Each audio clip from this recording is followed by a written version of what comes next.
I'm a bit dirty. I'm making pies. Well, actually mud pies. I wonder if I could eat a mud pie. That reminds me of a great question I got. Oh,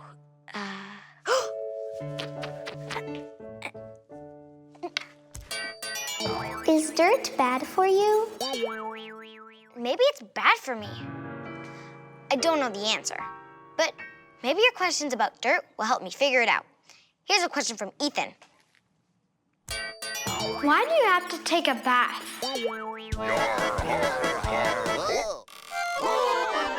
Flat Earth Corner! Bathing? Taking a bath? That's a quick turn to Sickville. Ew! Why, I've known quite a few people who have died because of baths, so I would never, ever chance bathing. Unless I was healthy enough for a full fortnight. You do need to smell nice, though. So, we'll just add a little bit more mud and a nice spritz of this.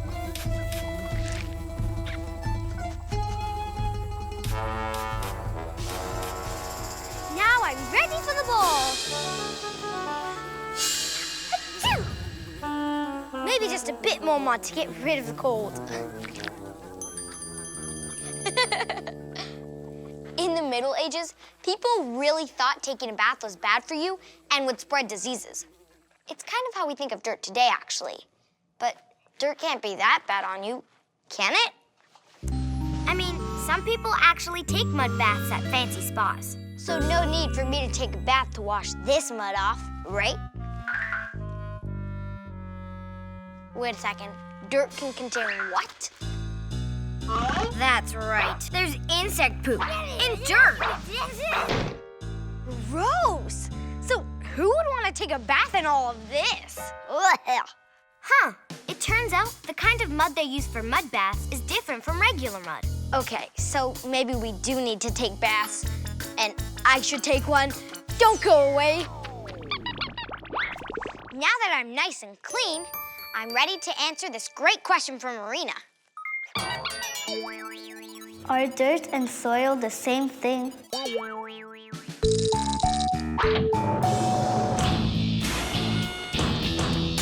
Uh-oh, do try this at home. To answer your question, Marina, dirt is what makes things dirty, so it can be soil and it can be dust. Pick up some dust around your house and compare it to the soil in your plants. Soil is a kind of dirt that helps plants grow. But dust is something different. Dust is made of stuff that floats in through the air like pollen, pet hair, and carpet fibers, along with some of the dirt you track in from outside. But you can't grow plants in dust. Soil is heavy and clumpy, and it's filled with lots of things that make it possible for plants to grow. It turns out plants actually like to eat stuff like rotting leaves and insect poop. Ooh, yum, yum. To each his own, I guess. Anyway, there are all different kinds of soil around the world, and they can be different colors. Hey, look! It's my gum. I thought I lost that last year. I wonder if I can wipe off the dirt off and eat it. Thankfully, Aaron has a question that can help me. If animals could eat dirt, why can't we? Wait a second. Animals eat dirt? Aaron is right. Some animals definitely eat dirt. They're called geophagic. Geo means dirt, and phagic means to eat. Like I found out before, there are nutritious bugs in dirt, but along with those bugs, there are also parasites and bacteria. Things that usually don't make animals sick, but that could make you really sick if you eat them. Ew! I guess I shouldn't eat that. Along with all that bad stuff, there are also lots of nutrients in dirt. Minerals like calcium and iron that help make animals strong. If certain animals don't eat dirt, they don't get the nutrients that help them survive and grow up strong.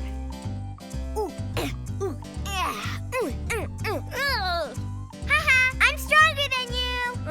I'm okay. Even though eating dirt can make humans sick, we get important nutrients from it too. Except we get them by eating the plants that grow in dirt. Now, here's a question from Kareen. Can you make stuff with dirt? To answer that, She makes cool things out of clay, and she's our special guest today. Please welcome ceramic artist Kathy Reeves. Hey, Zoe. Hi, Kathy. Look what I brought you. These are pieces made of clay. Wow, beautiful. It's actually a kind of dirt, eh? Watch out, it's fragile. Well, I'll try not to crack you up. Get it? Yeah, got it. Whoa, what's this crazy spinning thing? This is a potter's wheel, and I'm gonna make a bowl with this clay. So how does it get from this to this? That's a good question. I bake it in an oven. It comes out like this. Cool. Feel how it's hard? Yeah. And then I'll dip it in a glaze, which is like paint. Yeah. And it goes back in the oven, which is called a kiln, to 2,000 degrees. Wow, that's hot. Here we go. I'm gonna wet my hands. I'm gonna open it up like a volcano. Now I'm gonna open up the piece to make it more like a bowl. Up we go. Do-do-do. So that ball of clay is turning into something you can use every day. So you can make something like this. Wow, that's so cool. I have magic fishing wire here, and I'll slice it right off. Choop. And if you pass me that tile there, I'm gonna slide this on, stick it right on there. Ta-da! I have to wait for it to dry completely, so it's gonna shrink. The water's gonna come out of the clay, it's gonna get smaller, and then once it's totally dry, I'll put it in that kiln, and then after about 8 hours, it'll come out like this. The pottery, it becomes like a rock when it's finished, solid, hard, and that's why we find clay pieces, shards in archaeological sites from thousands and thousands of years ago. It's so durable. Now we get to see how Zoe does it. Okay, so you're gonna place your hands like a butterfly, and we're gonna try to lift it together, and you'll make that like witchy poo hat. Put your hand on the top here and push that down. Push down, push down. So your fingers are gonna go like this, slowly, slowly. So go out. That. Now it's ready to come off the wheel. Zoe, look what you did. Proud? So I'll take this back to my studio and trim it and glaze it for you so it's ready to go. Thanks, Kathy. Meanwhile, here's a question about things you can make with mud from Victoria. How do I make houses out of mud? I checked, and here's what I found out. Ancient Egyptians used sand, silt, and clay and mixed it with straw to make bricks. They would let the bricks dry in the sun, and then they'd be ready. Why mud, you ask? Well, because it's easy to get. It's cheap, and it's fireproof. Thick dirt walls also keep houses warm in winter and cool in summer. And you can build a whole house with only a few tools besides your own 2 hands. And the bricks are strong. Mud bricks can be as strong and as durable as stone. In Africa, some mud brick buildings have been standing for thousands of years. Today, some people still make houses out of mud like these mud houses in Mali. And this kind of mud house called adobe found in the southwestern United States. I wonder if we can make bricks out of mud, like people did in the past. The experiment! We're gonna make mud bricks. Show me! For this experiment, Adriana and Ariane used some water, soil, straw, a container, and a milk carton.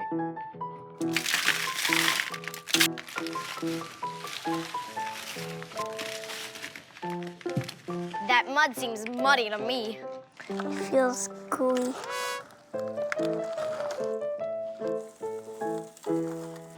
The straw will make the bricks more solid. Yeah, without straw, the bricks would crack and break more easily. Now it's the fun part, where you dump the mud in the milk carton. What's the next step? We're gonna put it under the sun for a week so that it gets really hard. Well, these bricks were drying for 1 week. Are they strong enough to build with? Yep. We did it. That's awesome! Now you have to build a whole house. Are you joking? Just kidding. Thanks for showing me. Bye, guys. Bye. That makes me have a question of my own. Ask a friend. If you could build your dream house out of mud, what would it look like? It would be like a castle with like mud bricks. And it would be like a mud fountain squirting mud, but it's like edible mud. I would just live in the dirt, so I wouldn't even have a shower. The bathroom would be all mud, and when you sit on it, it would just stick to your bum. I'd like a mud house because I could get all the mud baths I ever wanted. And spa treatments. I wouldn't need any staircases because I can just slide on the mud. I would have a mud bed, and by the morning I would be covered in mud on my back, but still, it would still be fun. I would have pet pigs so they can roll around in the mud, and I won't have to do a homework, so I can tell my teacher my homework got all full of mud. Hey, Zoe, look what I have. Whoa! Is this the bowl we made? It sure is. So I made something out of dirt that I can actually eat out of. Yeah, and no bugs. Well, thanks for helping me find stuff out, Kathy. No problem. It was fun. Wow, this clay is really hard. I found out about another really hard clay called porcelain. It doesn't just make cool ceramics. It's used to make all kinds of things, like floor tiles, toilet bowls, and even false teeth. It's hard to believe this used to be all wet and slippery. Leia has a question about that. Why is mud so sticky? To answer your question, I'm here at the Tofino Mudflats. A mudflat is an area by the ocean covered by layers of mud that can be as deep as almost 2 meters. At high tide, it's all covered with water. I'm meeting Emily Fulton, a marine biologist. Hi, Zoe. Welcome to the Tofino Mudflats. Thanks for having me. This place is awesome and sticky. I was hoping you could help me find the answer to Leah's question about why mud is so sticky and hard to walk on. Let's check it out. So what we see here is kind of a mix of silt and sand and water and organic matter all kind of held together, and it's pretty sticky, but believe it or not, if there's more clay and dirt in the sand, then it'll make the mud even stickier. Wow. So the stickiness of the mud has to do with the type of soils that make up and how much water is in it. Here, the tides cover the mudflats twice a day, so it's always sticky. But some soils that get very little water get super hard and definitely don't stick. Why does it smell so bad? Well, in the sand here, we have lots of bacteria, and that could make it kind of stinky. If you look down here, the really dark patches in the mud, those are anoxic places. So there's no oxygen when you go deeper into the sand. And that's where the bacteria lives, and that's the stinky part. So you probably would not want to eat mud pies from here. If you ate one from here, it wouldn't hurt you, but it might not be very tasty. No, thanks. I have another question. It's from Kenya. Do creatures live in the mud? There are thousands of creatures that live in the mud here. So all around us, you see all these tiny little holes in the mud? Yeah? Those are made from tiny creatures that are living underneath. I can see some little creatures by your boots here. Oh, yeah. So this is a ghost shrimp. They like to burrow into the mud. They're some of the ones that make all these little holes that we see. Wow, take a look at this. Whoa. So this is a moon snail. It's the biggest kind of snail you're gonna find around here. Wow, that's crazy. Looks like it's burrowing back in, you can see. It is so gooey. They are really gooey. Oh, look at it, it's going in. These guys don't actually have eyes like we do. So when it feels us touching the side of it, it doesn't know if we're predators. It might think we're trying to eat it. So what is that beside it? Believe it or not, this is what a moon snail's eggs look like. Looks kind of like rubber, doesn't it? And it feels kind of like rubber.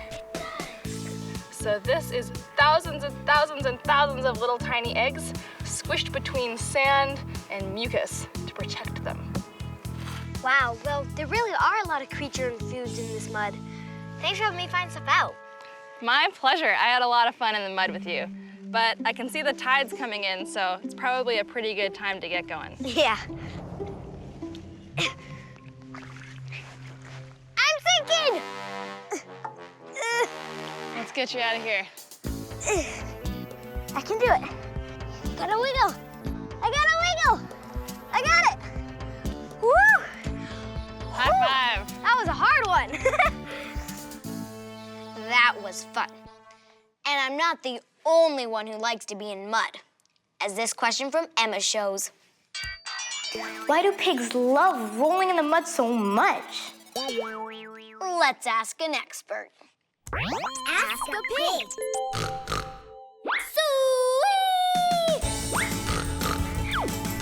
I hate to be all clean and pink. I want to get in mud and stink. But summer I don't need a pool. A puddle of mud will keep me cool. Yeah! Rolling mud is my delight. It means the flies and bugs can't bite. The sun can't burn my dainty skin when I'm covered in mud in my pig pen. Now that you know how we pigs think, don't you want to roll in mud and stink? Don't you want to roll in mud and stink?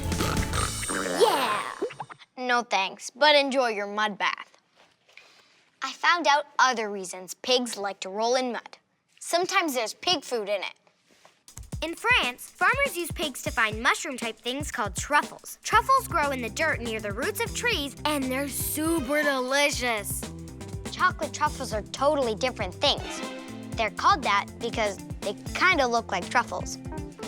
But the rarest truffle is the mysterious white Alba truffle. I found out that they cost thousands of dollars a kilogram. So when the pigs are truffle hunting, they're looking for buried treasure. Ah, buried treasure! Arr! Did someone say buried treasure? Yoink! Wah, wah, wah, wah. And that gives me an idea for... My Great Challenge! Today's challengers are Pig Ella, oink oink, and Pig Megan. Today, you're gonna be truffle pigs. Now, these aren't real truffles, but we'll pretend they are. There are a bunch of these hidden in the mud. The challenge is, you have to dig your face in the mud, and then once you find a truffle, you have to pick it up with your mouth. Ew! No! Just kidding. You're gonna use your hands. Okay, on your marks, get set, go! Come on! Dig, dig, dig! You gotta look everywhere. They're hidden all over the mud. Like in the corners. Keep looking, you guys. Keep going! You guys gotta dig faster and harder. Come on. Oink, oh, oink. You found one. Good job. You find anything? Yes. Yeah, good job, Ella. Maybe try looking in the corners. Find one?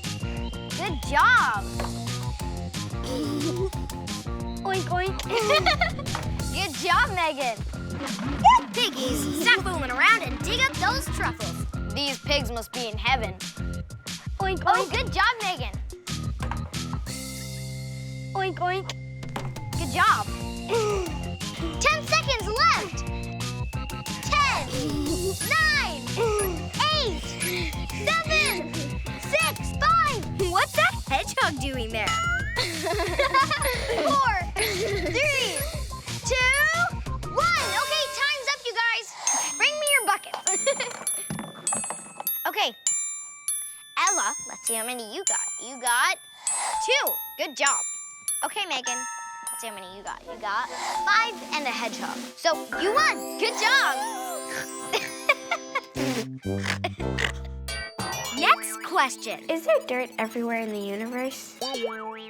Yummy cheese.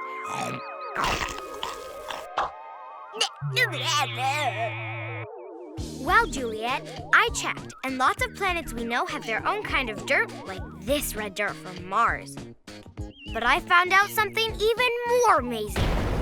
There's stardust from exploding stars all over the universe. Some of the stardust is in dirt and even in our own bodies. Turns out our bodies and dirt have something in common. So I think I finally know how to answer Nayla's question. Is dirt bad for you? The big answer is... yes and no. Dirt is bad for you in some ways. We shouldn't really eat mud pies. There are things in dirt that can be unhealthy, but we also need dirt. We grow our fruits and vegetables in dirt. We make all kinds of useful things with dirt, and our bodies need some of the minerals that are in dirt. In a way, our bodies are partly made out of dirt. We couldn't live without it. So I guess because I'm already part dirt, I might as well go out and play in the mud, right? See you next time for more Finding Stuff Out. My dad and I were just trying to make cookies, and this happened. I was just trying to cook up an answer for Audrey. Why does heat cook food? It's pretty amazing if you think about it. If you add flour, eggs, sugar, butter, and some other stuff, and you put a little heat in it, you get this. But if you heat it a little bit too much, you get this. How does heat do that?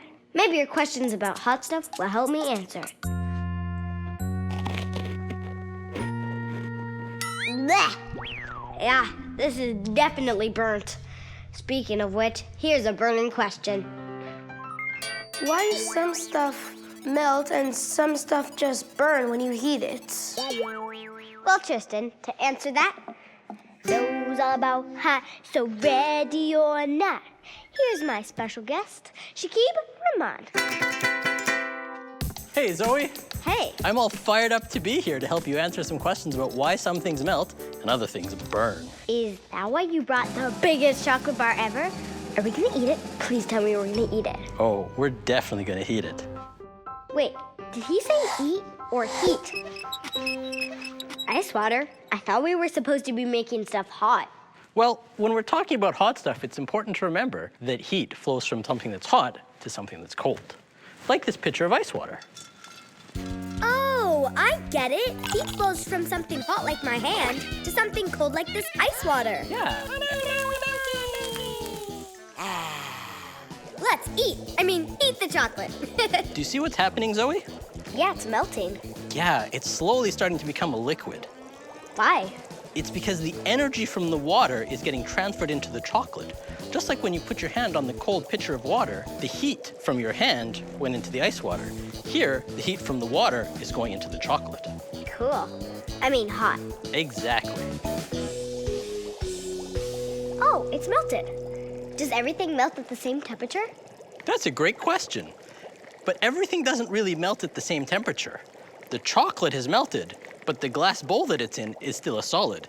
Same thing with the spoon that I've got in my hand here. That's still a solid as well. Anything will melt if you heat it enough? Well, here's where it gets weird. Some things don't really melt when you heat them. They just burn. I've got a little wooden splint here. Fire! Exactly. Some things will burn, and this is called a combustion reaction, when it burns instead of melting. By the way, don't try this at home. Some substances will do both. Cheese is a good example of this. First it'll melt, and then it will Burn. And sometimes it feels like we're the one melting and burning. Neve had a question about that. When it's sunny outside, why does the sun burn your feet?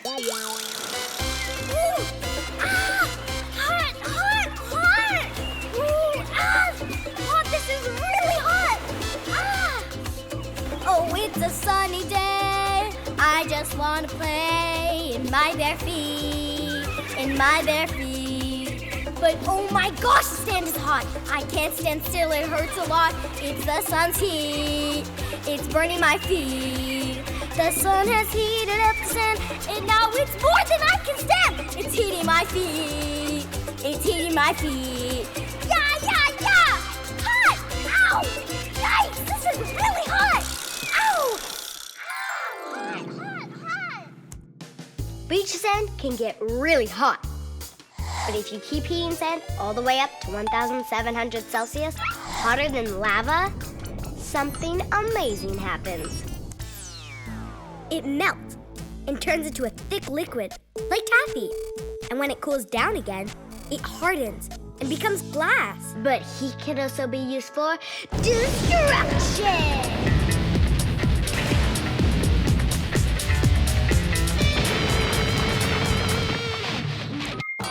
Camu, we have the same question. How does heat make something explode? Yeah, how come stuff blows up sometimes when you heat it?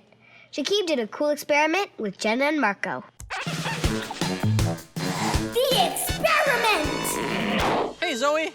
We're out here trying to do our first experiment. Do you guys know how to make an explosion?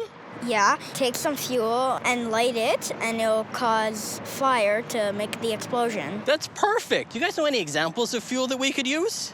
Like gasoline? Yeah, gasoline is a great fuel. It's actually a fuel that we use when we're creating explosions every day.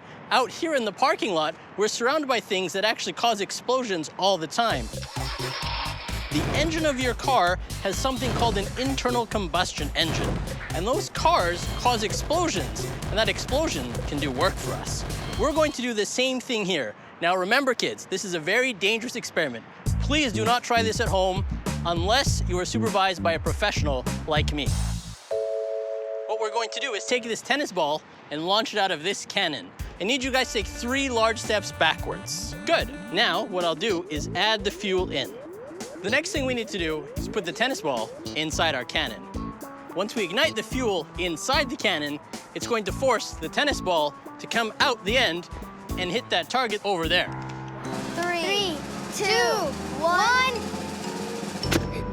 Oh, that was amazing. That was so cool. We use explosions for big stuff, like demolishing buildings or blasting tunnels. But if you can control explosions so only a little energy is released at a time, you can use them to make things move. Shakib has another experiment. It's called Gummy Bear Meltdown. Shakib, take it away. First, take the special chemical that I've prepared and, very carefully, pour it into my test tube. The next thing I need to do is add some heat, and for that, I use a propane torch. This is very dangerous, so don't try these experiments at home. Once it's all melted, we can add in our last ingredient. Any last words, my fine gummied friend?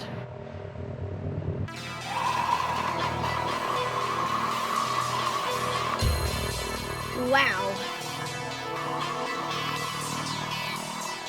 Who knew gummy bears were explosive? I'm glad they don't explode inside of me. Well, they kind of do, actually. What? What happens is the energy from the gummy bear gets broken down in your body, specifically in your stomach. From there, that energy, all of the sugar in our gummy bears, gets used up to power your muscles and your body to help it move around.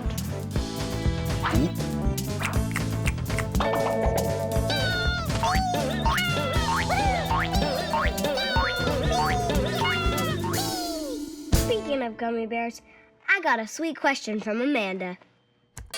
When you heat sugar, how does it turn into candy?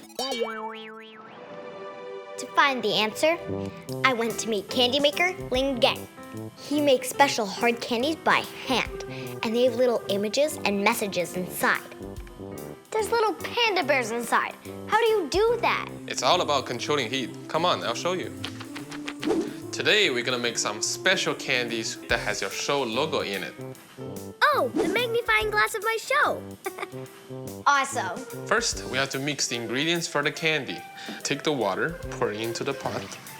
Now, pour these 2 bowls of sugar. That's a lot of sugar.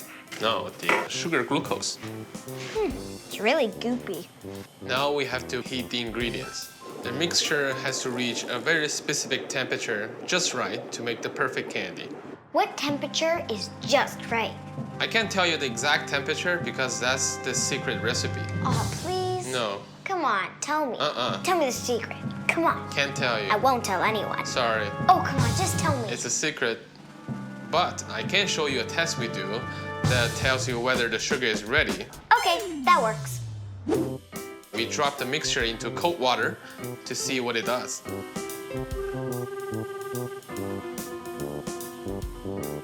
So now you can try to touch the sugar to feel its texture. Oh, it's really soft. This is called the softball stage. When it's soft like that, it's not hot enough for what we need. So we have to put it back on heating. After a few more minutes of boiling the sugar solution, let's see what we get.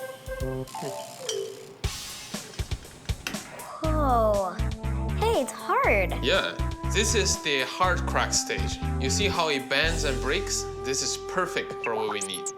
That's amazing. Just a little change in the temperature made the sugar way different. Now we can make our little candies with it. Cool.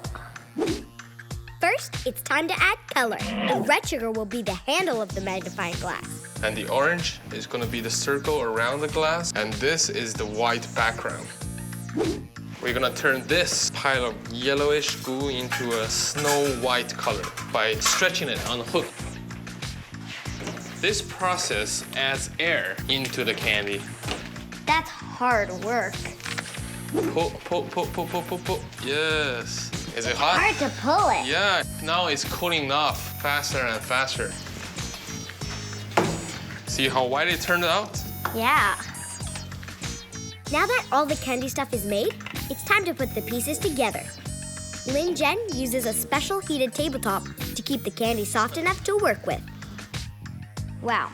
So much depends on everything being exactly the right temperature. Exactly. That way we can control the shape. The heat is our friend. This is where Lin Jen does his magic. He puts together all the pieces that make up my show logo, then wraps them all up in white and orange candy.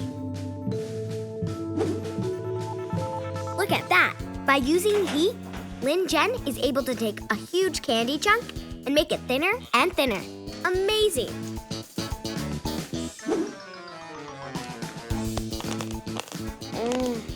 Those are so good.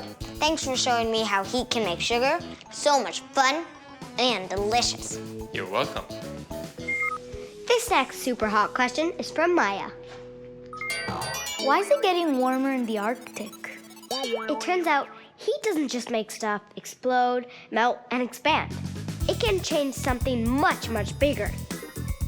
Bigger than my house. Bigger than my town. Bigger than a whole continent.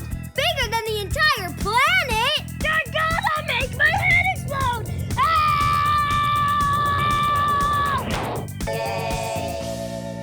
My next guest knows all about it. Thomas Ribeiro won first prize at a national science fair with a project to make electricity while getting rid of something called greenhouse gases. So what are greenhouse gases? Well, greenhouse gases are gases that can be found in the atmosphere, and they could be produced both naturally or by human activities.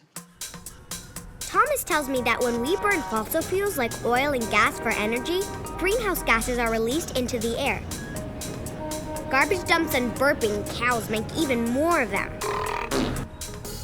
Because they float high up in the atmosphere and trap the sun's heat around the Earth like a warm blanket, greenhouse gases are changing our planet, causing floods, fires, and weird weather. Phew! How do the gases trap the heat? Let me show you. These jars actually represent the Earth. Let's pour some water in both of the containers, seal them up, and zip a plastic bag around one of them shut. This plastic bag is representative of the greenhouse gases that surround our planet in the atmosphere. Now, we place it under a sunny place or bright light for about 2 hours. So now we wait. Now that 2 hours have passed, let's take the temperature of the water in both the jars. Whoa, it's warm. Right, the plastic bag trapped the heat as the water was warming up. And the second jar represents the Earth without such a great quantity of greenhouse gases in the atmosphere. Let's measure the difference of temperature.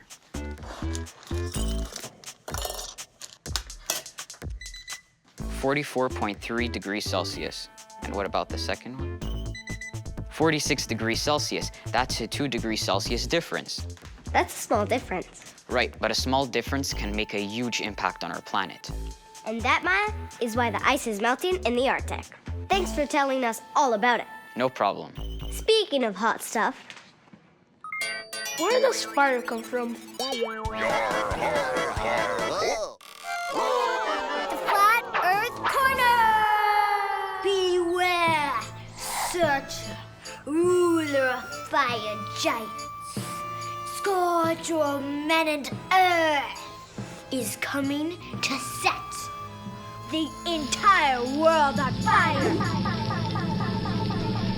He will wield his massive flaming sword, and no one will be spared. No one! So get yourself a fireproof vest and a rowboat and run for your life! Ah! We're gonna die!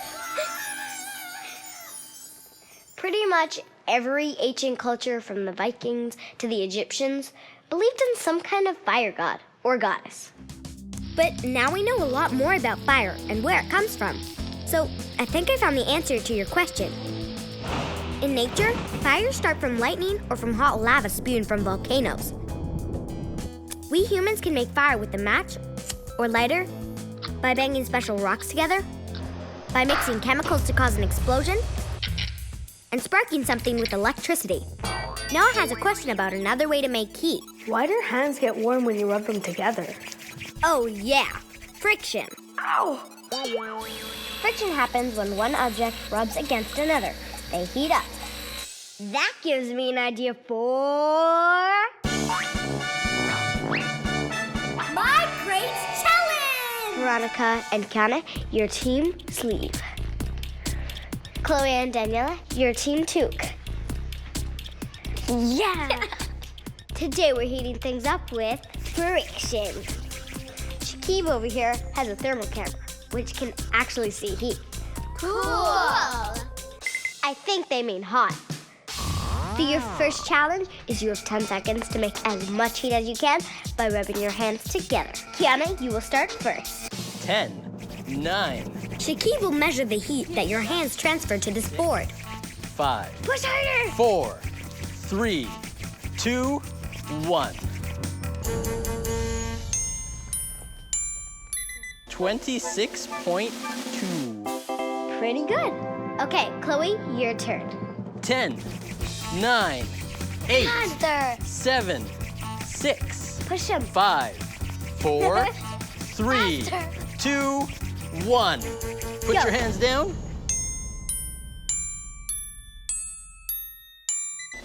30.7. Okay, Chloe, you win. Yeah! 1 point for Team Toque. 10, Second challenge, rubbing sandpaper on wood. 7, 6, 5, Push harder. 4, 3, 2, 1. 41. Wow. Daniela, your turn. 10, 9, 8, Faster. 7, Come on, 6, push harder. 5, Look at 4, that! In only 10 seconds, the piece of wood's room temperature is 1. rising from 20 degrees to... 41 also. So I guess both of you get a point. Yeah! 10, 9, Third and 8, final challenge, 7, a pedal to the metal 6, friction challenge. Friction 9, makes so much heat 8, that it can make a race car's 7, tire melt right off. That's why cars need to 5, put new ones on during a 4, race. 3, 2, 1. 27.7. Pretty good. Okay, Danielle, your turn. 10, 9, Go, go, go. 8, 7, Faster, faster. 6, It's 2 to 1. Faster. Will it be a tie 4, or will Team 2 win? They need to beat 27.7 degrees. 28.2. That means Team Toque, you win the challenge. Yeah! Thanks, everybody, for being on my show and helping me find stuff out about heat. Yeah, that was hot. That's hot. Why do we eat hot food? Good question. Why do we eat hot food? I found out that in prehistoric times, we humans ate our food raw until we figured out how to cook it over a fire.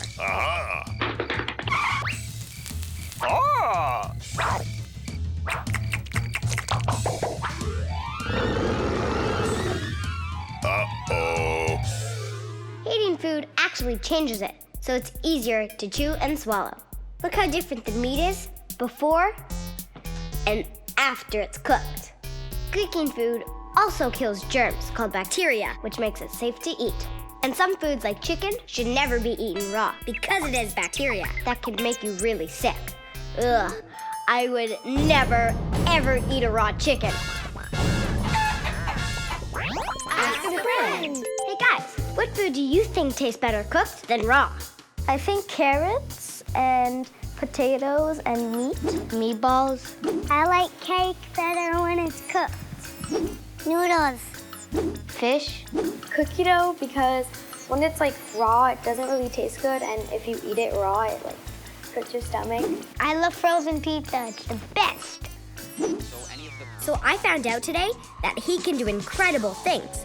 He can make stuff expand, or melt, or boil into a gas, or change it to something else, or even explode. I think I'm ready to answer the question that started my show. Why does heat cook food? The big answer is...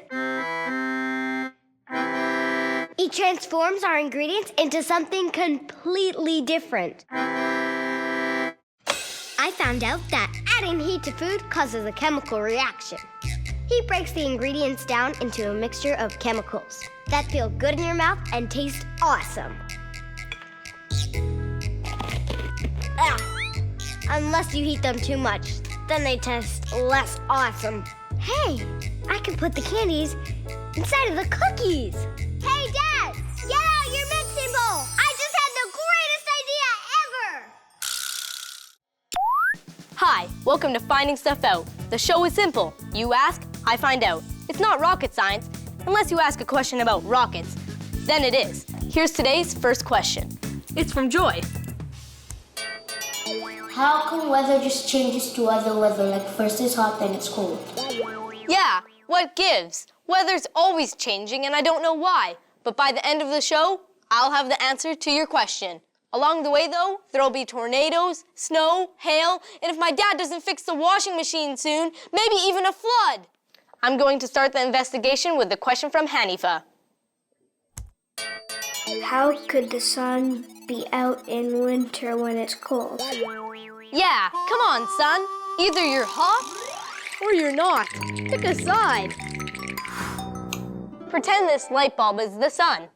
Now, lucky for you guys, I did some research on the subject.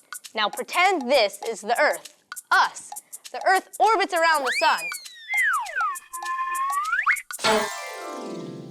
The sun feels hotter in the summer because the part of the Earth you live on is tilted toward the sun.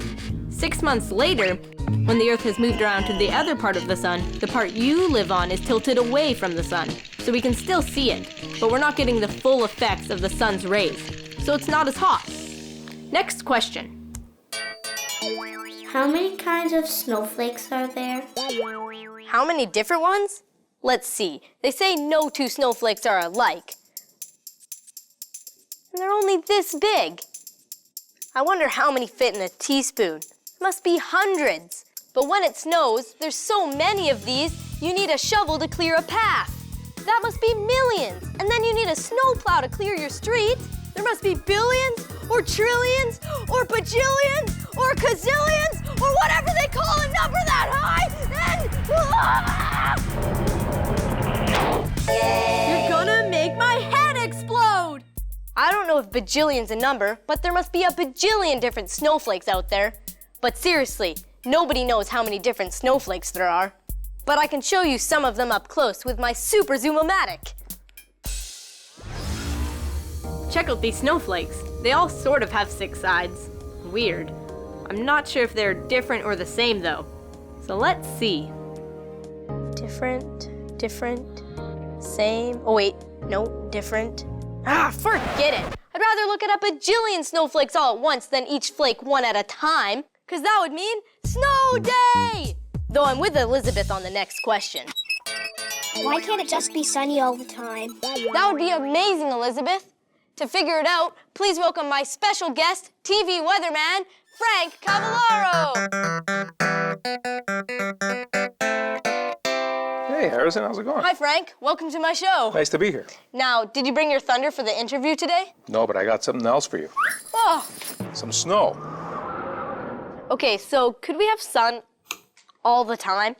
I don't think so, because there's always going to be some cloud cover around, so therefore it'll block the sun's rays. So no permanent sun?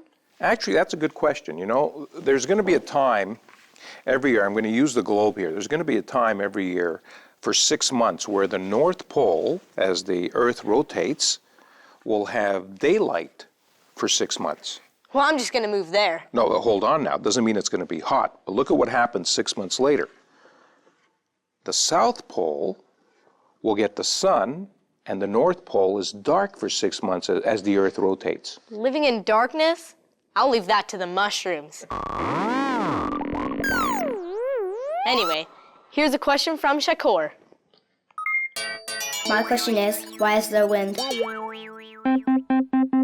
The short answer is 3 being chilly. But seriously, I found out that the sun causes wind. The sun heats up the land and the air, which causes hot air to rise. Then cold air zooms in to take its place. Hey, I should make a song about this. It could be a rap. Hit it!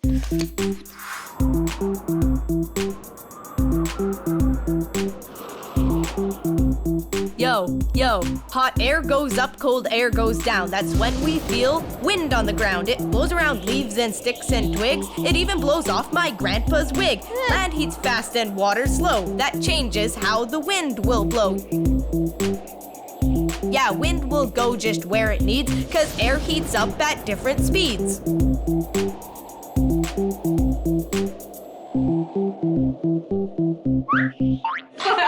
All this talk about wind takes my breath away. Hey, that reminds me, I can make my own wind. See? Wind. You can measure the direction and the speed of the wind using something called a windsock. Frank will show us.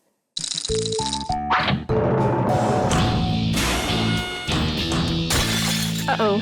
Do try this at home. Here, I brought this sock for you, Frank. We're not here to measure smell. We're here to measure wind. Well, I think you can also do it with a paper bag, so you can try this at home.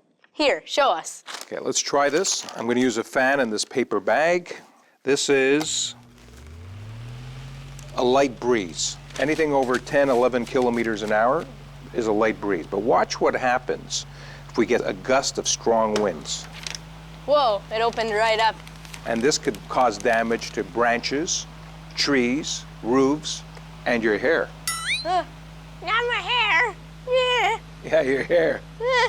So Harrison, you may have noticed that airports and helipads, they have these windsocks there. You know what they do?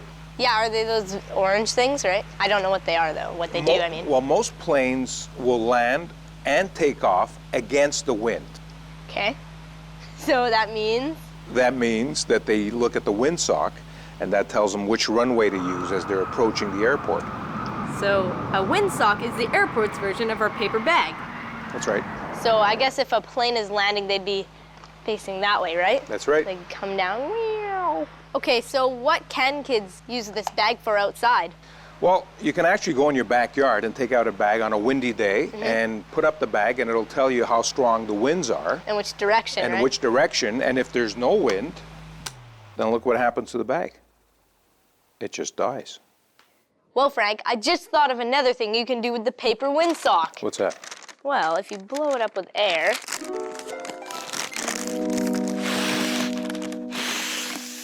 and then you can make thunder. Here's another question. It's from Ben. Where do clouds come from? I looked it up, Ben, and I made this animation to show you where clouds come from. So these water vapors in the air grab onto a piece of dust. And when 1 billion of their buddies do the same thing, we start to see them together as a cloud. The air up there is colder, so the cold air causes the water to condense. Then these drops crowd together like it's a huge party and start bumping into each other. As the droplets bump together, they form bigger and bigger droplets, and then when they're too heavy to float in the sky, they fall as rain. Here's a question from Chloe. How do weather people know if it's gonna be sunny or not?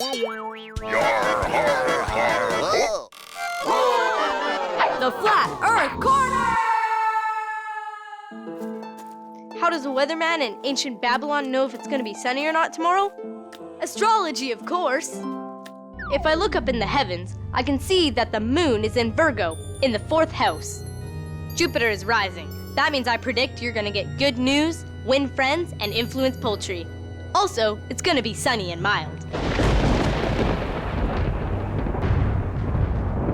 Mars is activating my 2nd solar house. This can't be happening! Maybe I should have dissected a chicken instead. In ancient times, people used to use the stars and the planets to try to predict the weather. But it didn't always work out. So now we have high-tech equipment that helps us predict the weather accurately. Well, most of the time. Right, Frank? Yeah. I guess that's a sensitive topic for you. I mean, how do you predict the weather? Do you flip a coin? No. We use radar, satellite, we have different data, computer models that show us the jet stream, the wind, systems that are developing. We put everything together, and that's how your forecast comes out. How come with all this high-tech equipment, you still get the weather wrong sometimes? Well, Harrison, you know, Mother Nature's always full of surprises. The weather can change drastically, very quickly. How can the weather change so fast? Things happen. The winds change direction, brings in colder air, temperatures drop, then the warmer air comes in, temperature goes up. It happens. Wouldn't you be able to see the wind changing directions and stuff with all your fancy high-tech equipment? And most of the time we do, but there are exceptions to the case where sometimes the weather just changes drastically that the computer did not pick up. But we're getting a lot better. We now have long-range forecasts. We can tell you the weather 6, 7, 8 days down the road. But I got to tell you, it's tough to do the weather sometimes, but it's fun presenting it. Well, let's see how hard Frank's job really is with...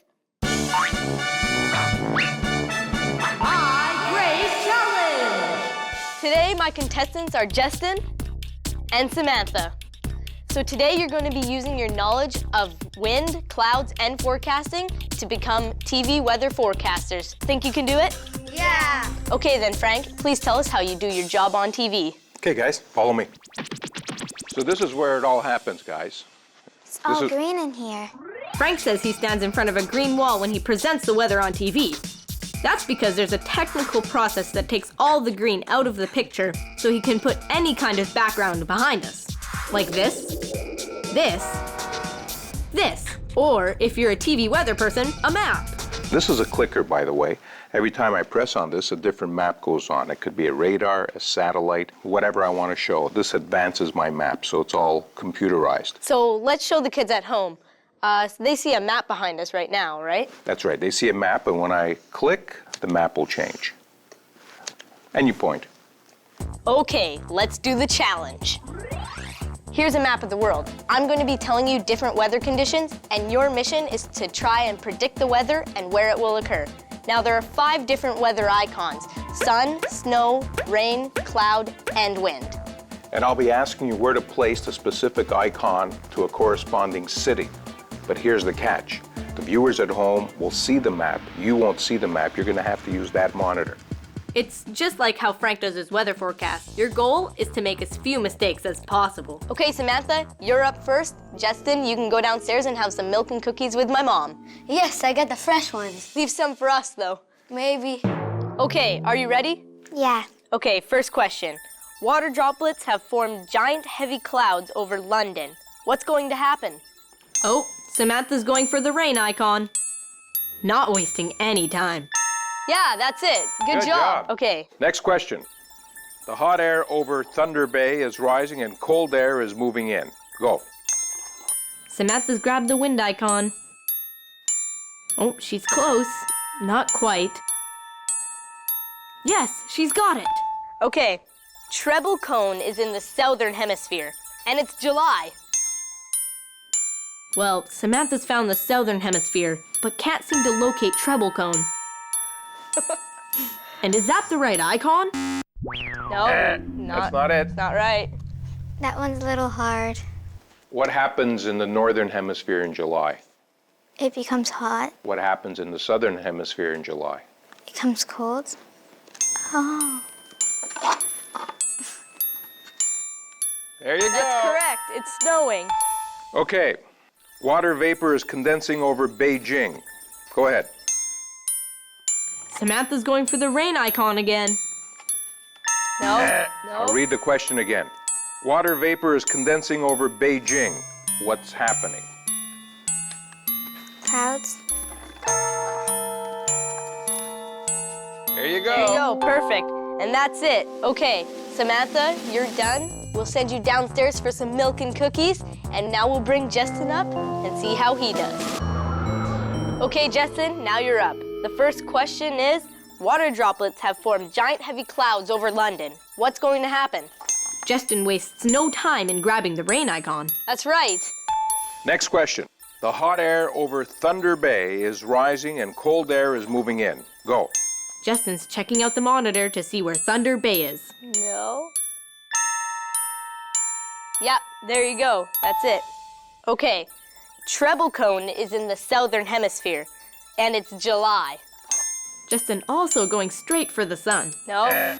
Wrong icon. Nope. Listen to the question carefully. Treble Cone is in the southern hemisphere.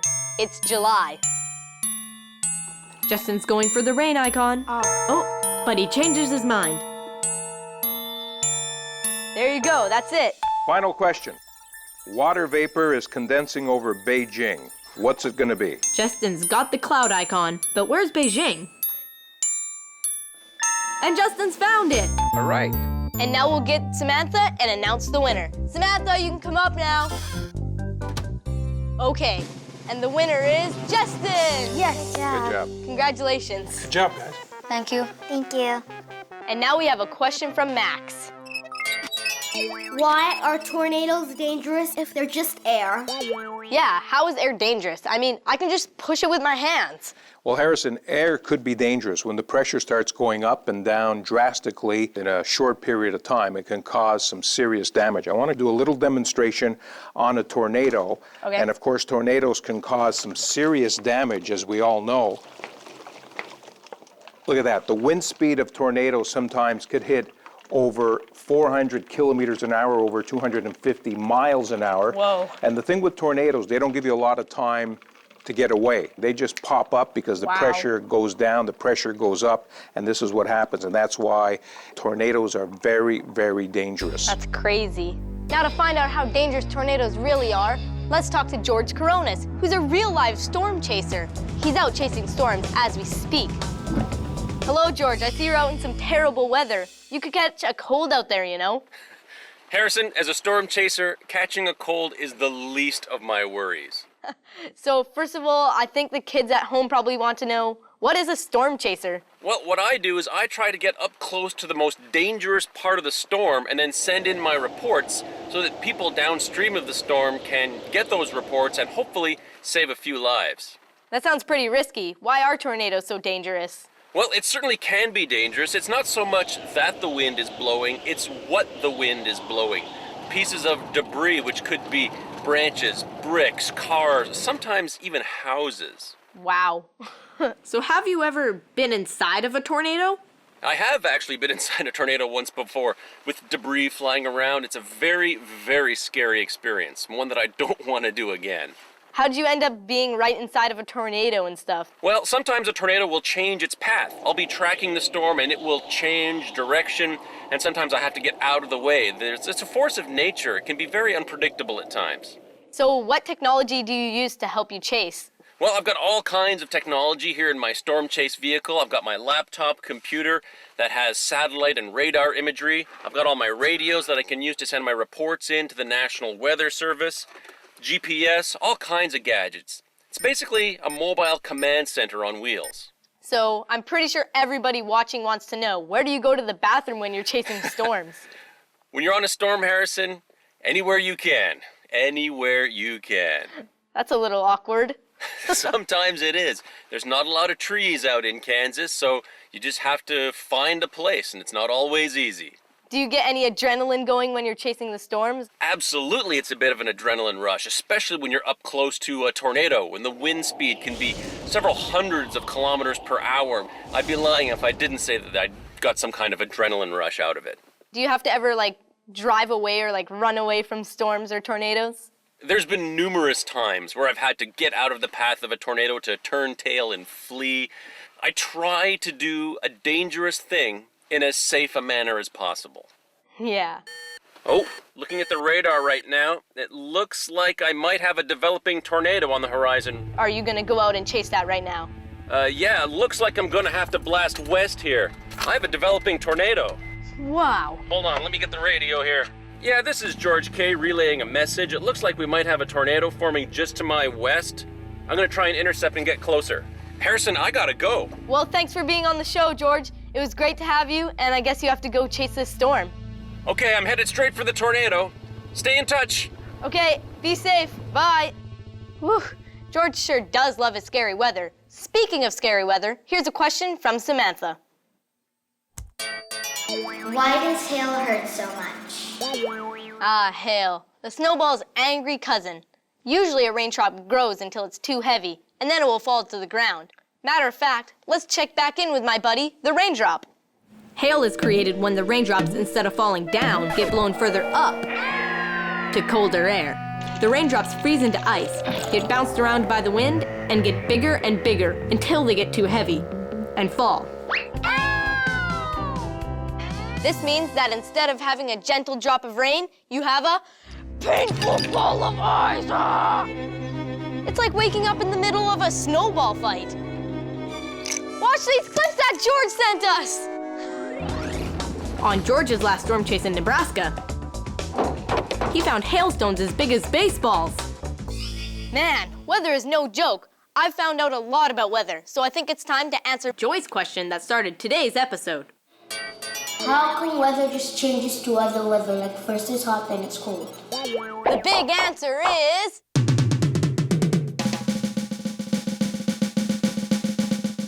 there's lots of reasons.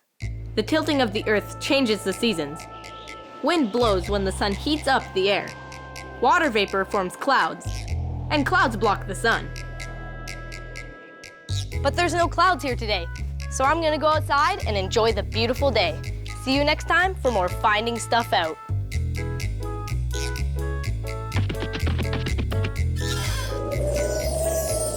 Frank!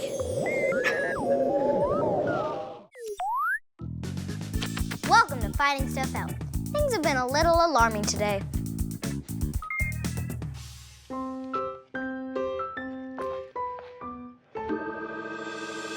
I found out the snack I was eating was poisonous. I'm eating poison?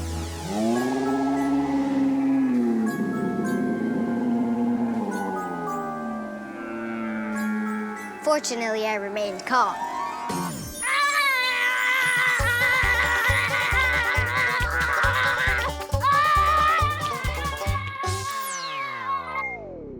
Okay, maybe not so calm, but turns out I was fine. Sort of a funny story. I read grapes are poisonous, but I didn't finish reading the sentence. Turns out they're poisonous to dogs, but they're totally healthy to us people. Wait, how can something I eat be poisonous to my dog? I mean, poison's poison, right? You know what else is poisonous to pets? Chocolate, raisins, avocado, gum, garlic, walnuts. Shouldn't we be able to eat the same foods? It's not like I would die if I ate a dog biscuit. Or would I? So confusing! Ah! You're gonna make my head explode! I'm determined to get to the bottom of this mystery. Maybe Maxim's question will help. What exactly is poison? The short answer is, I don't know. Poison seems more complicated than I realized. But by the end of the show, I'll have the answer. Meanwhile, here's another question. Why are some frogs poisonous? Well, Tegan, let's find out. He's an expert on animals that poison and bite, so I guarantee it'll be a delight. Please welcome Jesse DeLuca. Hi, Zoe. Hi. Wow, the frog is so colorful. It looks like it's made out of candy. But you don't want him in your trick-or-treat bag. He's poisonous. I've never seen a frog like this. What kind of frog is it? This is a poison dart frog from South America. It gets its name because hunters used to use its poison on the tips of their darts. Poison dart frogs have some of the most brilliant and beautiful colors on Earth, but they are also the deadliest creatures on Earth. The golden dart frog, for instance, is known to be ounce for ounce the most toxic animal on the planet. Its poison is so powerful, only one drop can kill 10,000 mice. That's like 10 to 20 grown humans. Yikes! So how dangerous is this guy? Well, I was only kidding earlier. It's not poisonous at all. If it was in nature and eating the stinging insects that it usually eats, then it would be poisonous. For example, if he was eating little stinging ants, the stinging chemicals in their venom makes them poisonous. So what do you feed him then? I feed them little fruit flies and little tiny crickets. Why are some types of frogs poisonous and others aren't? Some frogs evolve to be poisonous and predators learn not to eat them. That seems like a big advantage. Why don't other frogs have that? Well, some frogs are poisonous, and then there's others that evolve to camouflage. I believe that frogs become poisonous due to the environment they live in and the food that is found there. Cool. I have a question I think you can answer. Why doesn't the poison in the scorpion kill the scorpion? Well, Vulcan, you think I'm gonna have a live scorpion on my show? Well, you're right. This is an emperor scorpion. Is the poison in its claws or its tail? It's actually in its tail, and it's not poison, it's venom. What's the difference? Poison is something that an animal has to help protect itself. If you eat it, you'll get sick. So what's venom? Venom is something that an animal has to kill its prey. The venom has to get into your blood. Just think of the frog and how its poison is for defense, and the scorpion has its venom for attack. Defense versus offense. I think I feel a song coming on.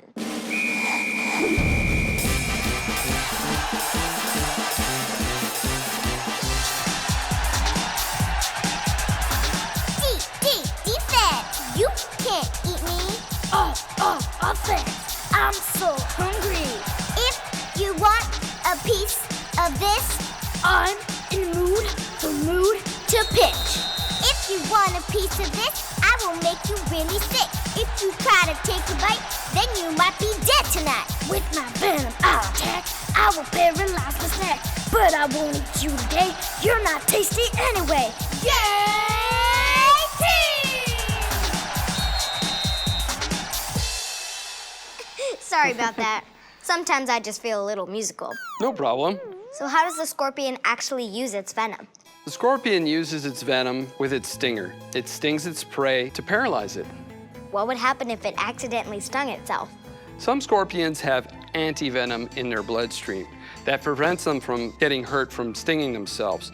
But if too much venom is released, it can end up killing itself. Wait, if it stung me, would it kill me? Scorpions can kill small animals. There's only a few scorpions that can actually kill humans. Oh, phew. But if you were to get stung, it would affect you. It would hurt. That reminds me of another question I got. Can you hold a tarantula without being bitten? Well, Anjali, we're about to find out. It's actually best not to hold a tarantula. This is a Brazilian black tarantula. I'm gonna guess it has venom instead of poison. That's right, it has venom. It uses its venom to inject its prey to paralyze it. This one actually doesn't spin any webs, it hunts down its prey. Do all spiders have venom? Because they don't have teeth, yes, all spiders do have venom. But their venom isn't very strong on humans. It's more like a wasp or a bee sting. Yikes. Ask a friend. What would you do if you saw a tarantula or a scorpion? Run for your life. I would faint. I would take a stick and get it off. I would scream and cry and run away. Take it off my leg and then squash it. I would have a heart attack. I would shout, "Ah, tarantula!" How can we actually avoid being stung? You just want to leave it alone. If you don't bother it, it won't bother you. So if you held the tarantula, would it automatically use its venom on you? It might, but it doesn't want to use up its venom. It doesn't have an unlimited amount. Well, thanks for helping me find stuff out. My pleasure. So tarantulas have to be careful not to use all their venom. Hey, that gives me an idea for... My Great Challenge! Welcome to the Great Tarantula Challenge! Hope you're hungry. Today's challengers are... Dario! And Alessandra! I hope you're not scared of spiders. You're going to be tarantulas. You each have giant venom squirters. You have to knock over your prey by squirting venom at it. But be careful, because you don't want to hit anything that tarantulas don't eat. Don't use too much venom, because when you run out of venom, you're done. Are you ready? Yeah! Okay, Dario, you'll go first. On your mark, get set, attack! Dario's going for an all-out attack.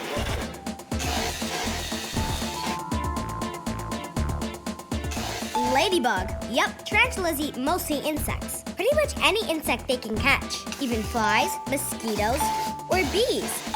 They're all delicious. More venom pressure. Not easy to catch your lunch now, is it?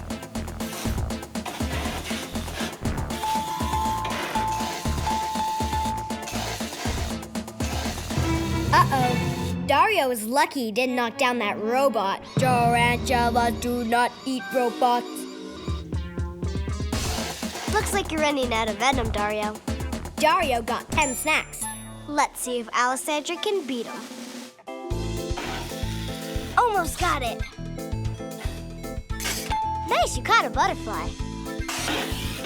A mouse. That's good for 1 point.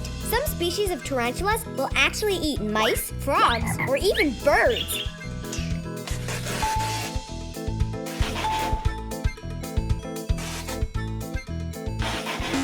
Nope, you lose a point.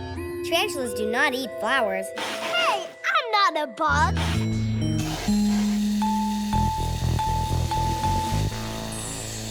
Okay, Alessandra, it looks like you ran out of venom. Let's see who won. So, Alessandra, you knocked 8 prey down. Yes. And Dario, you knocked 10 prey down, so you win! Yes. Thanks for playing. Oh, and because the challenge probably made you hungry, here's a snack. Of bugs! Well, that's an easy prey. And here's another question from Emanuela that you can sink your teeth into.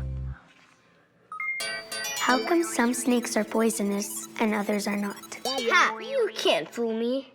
Snakes can be venomous, but they're not poisonous.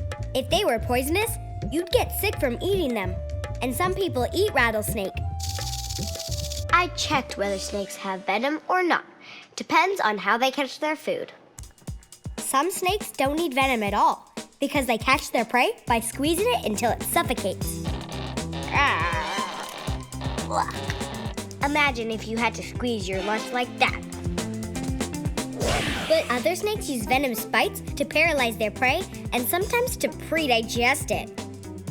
I wonder what that looks like. Kiana and Maxim have an experiment to find out.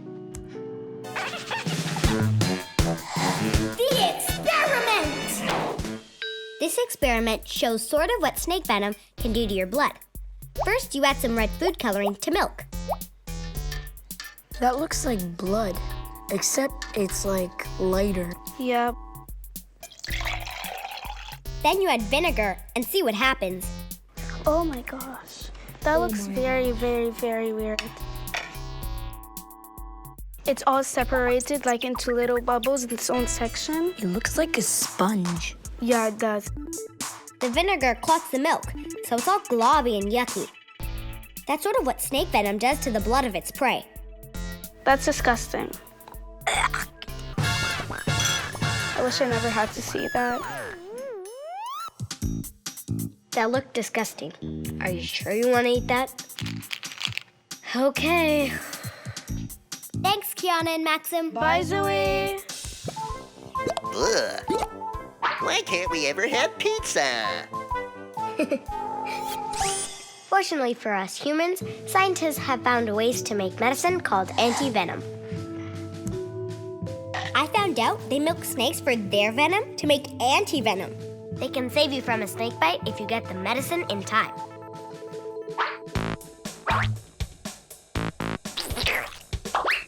Snakes a lot.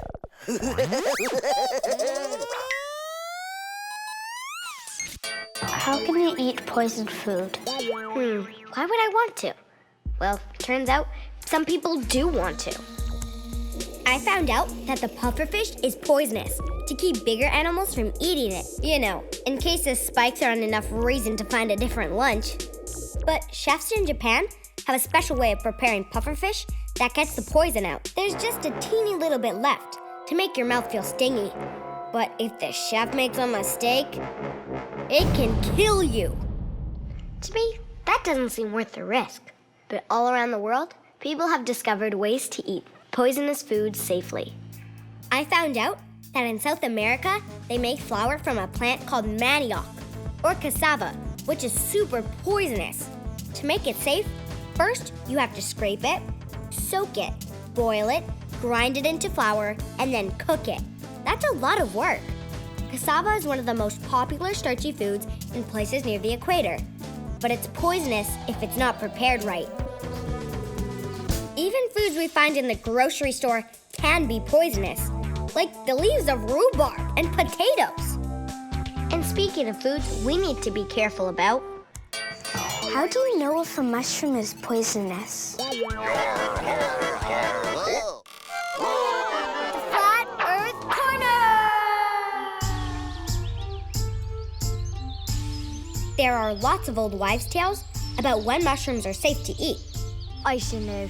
I'm an old wife.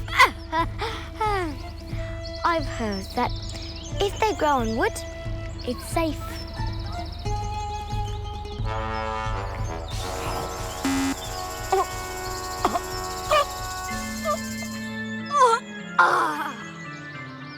As long as it's not red, it's fine.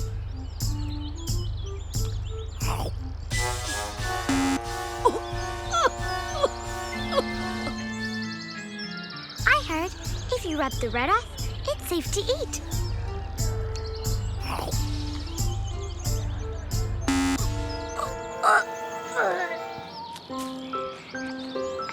You know what? Maybe I should check first. People used to have all sorts of rules about how to tell if a mushroom was poisonous. But those rules were only right some of the time. And if you weren't right, I should have checked.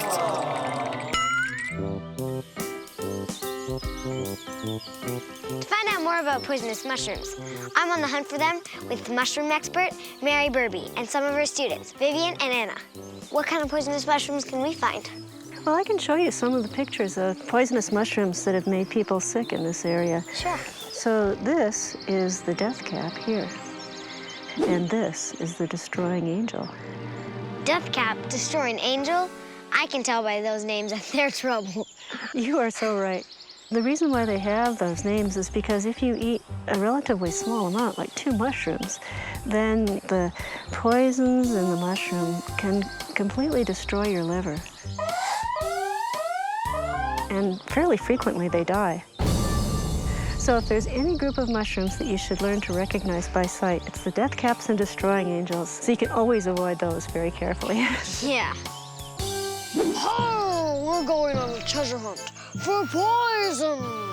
Here, mushroom, mushroom, mushroom. There's one. Oh, good job. That's really cool. Isn't it though?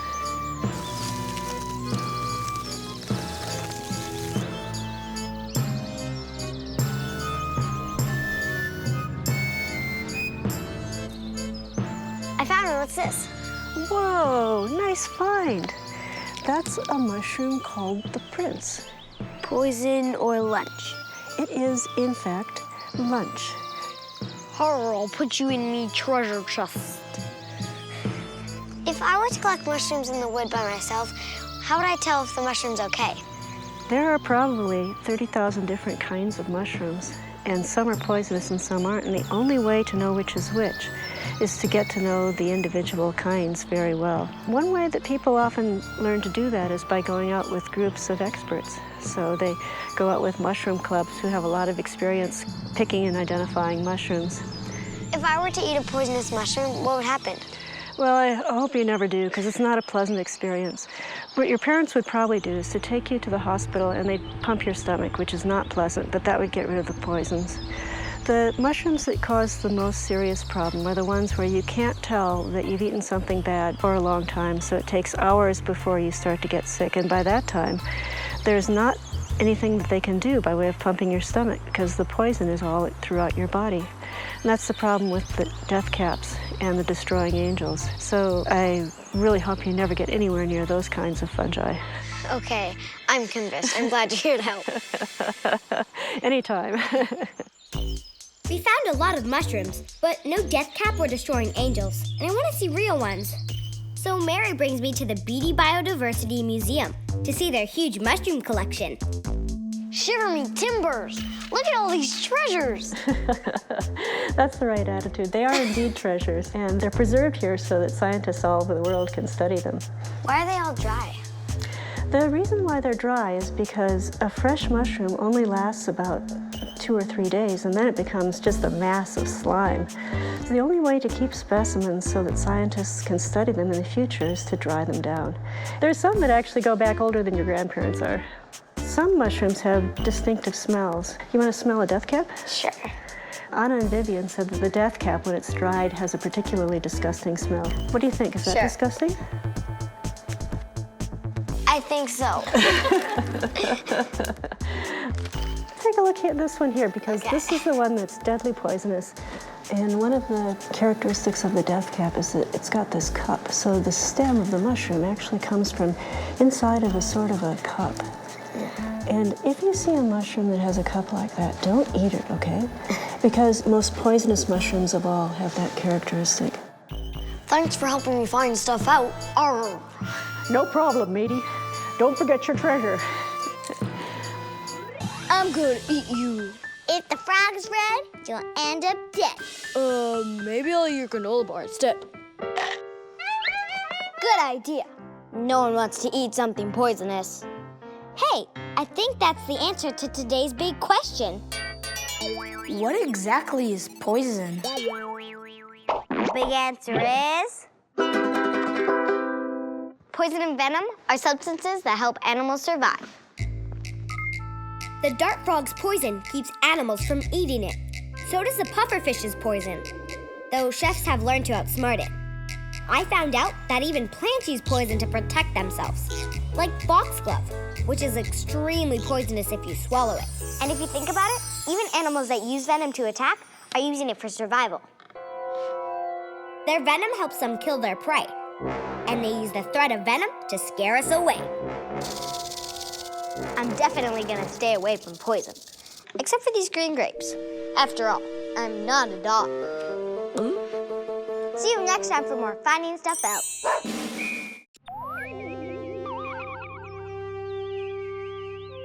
Hi, and welcome to Finding Stuff Out. I came all the way up here to the International Space Station because of this question from Veronica. Could kids go to space? I'd like to go. I want to go too. So today, I'm gonna train to go to space with the help of some real astronauts. And by the end of the show, I'll be able to tell you how kids can go to space. Who's with me? Let's get some. Would these kids like to go to space? Let's find out. I'd like to go to space so that I could have no sense of direction whatsoever. So I could be the first person to plant a tree on the moon. So I could squeeze a bottle of water and just suck it up with my mouth. Like that. I would so I couldn't see the sun to discover the planets. Because then I could meet an alien. See, I already practiced. I want to be the first kid to breakdance on the moon. I don't want to go to space because I might get dumb and take off my helmet. Note to self, don't take your helmet off in space. Anyway, here's the next question. It's from Mia. Where did astronauts get the idea to go in space? The Flat Earth Corner! No one really knows who got the idea to go to space. But more than 200 years ago in Paris, Claude Ruggieri was the first person to try it. Step right up, folks. This is your chance to see the very first space travel. With my rocket, I'm going to send this sheep into space.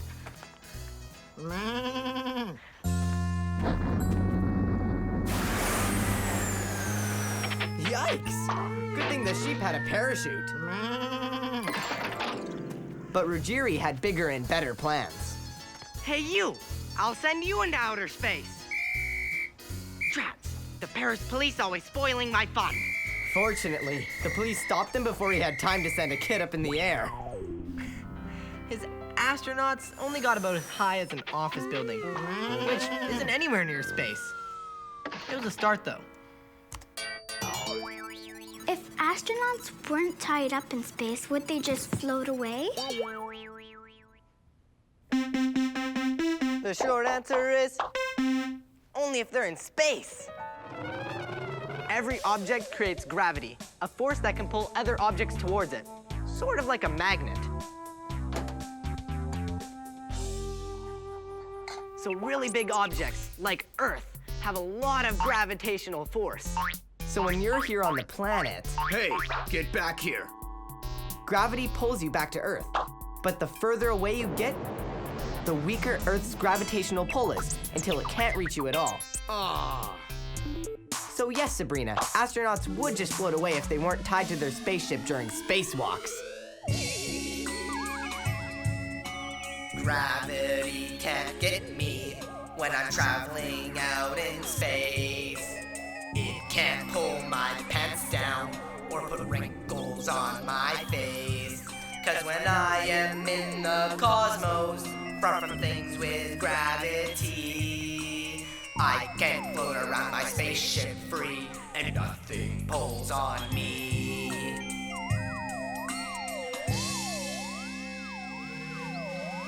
Here's a question from Andrew. How do astronauts train for zero gravity? You're probably wondering why I'm upside down. In zero gravity, it can feel like blood is rushing to your head. To find out more, I'm calling my friend Jeremy in Houston, who's a real astronaut in training. Hi, Harrison. I think there might be something wrong with your camera. Oh no, I'm not actually upside down here. Oh, I see. You're just practicing. Yes. Well, great. That's a great way to practice. In fact, sometimes I practice what it's going to be like in microgravity one day. Do you actually practice like that, though? Well, I have, yeah, but not usually. We have better ways of doing it. You should come try it sometime. So how do real astronauts do it? Well, we have this really cool airplane, and you get in this airplane and it flies up into the sky, and then you're just sitting on the floor, and it does this roller coaster motion, goes down like this, and while it's diving down, you're in zero gravity. You're floating just like you're in space, and it is a ton of fun. You can fly all over the airplane, you can do flips, you can tackle your buddies. It's just a really great time, but most importantly, you get to experience what it's going to be like when you're in space. I found some video of you training in a swimming pool. What's that all about? Right over here, I've got what we use to keep ourselves alive when we're in the pool. I've got a spacesuit here. And this spacesuit, if I were to put you in it, weighs about 200 to 300 kilograms. So it's really hard to train with here on Earth. It's very, very heavy. But if we put it underwater, we can make it float. And that's how we simulate being in space and working in this spacesuit. It's a very cool spacesuit, allows you to do a really cool job out in the vacuum of space outside the space station, but it's also very hard to work in because it's big and bulky. Look at the size of these gloves. Imagine doing fine tasks with this. Yeah, you have like nubby fingers and stuff, it looks like too. Yeah. You know what else is important to realize is you can't scratch your nose. I think it's worth it. Can you imagine the view of our planet from space? Small price to pay. Wow, well, being an astronaut must be pretty amazing. Thanks so much for helping me find stuff out. Hey, my pleasure, Harrison. You take care. So long. Sounds kind of hard to float around in zero gravity on a spaceship. To find out how, it's time for... my great challenge. Today, our challengers are Commander Joseph and Commander Malinka. Are you ready to experience zero gravity? Yes, I am. Me too. All right, well, today you won't be leaving the planet, but you'll definitely be like you're living out on a space station where there's no gravity. You'll be strapped into this simulator. And your challenge is to bounce around, grab these Energizer cells right here, and then get all the way over to that satellite and screw them in. The one that does this the fastest will be the winner. Sound good? Yes. Commander Joseph, you're up first. Yes, sir. Good luck in space. Thank you, Commander Malinka. Go! Zero gravity is sort of like being in a bouncy castle. Oh, missing them. It's as difficult as being in real zero gravity. He's got one. Now he has to get it to the satellite. Oh, he dropped it.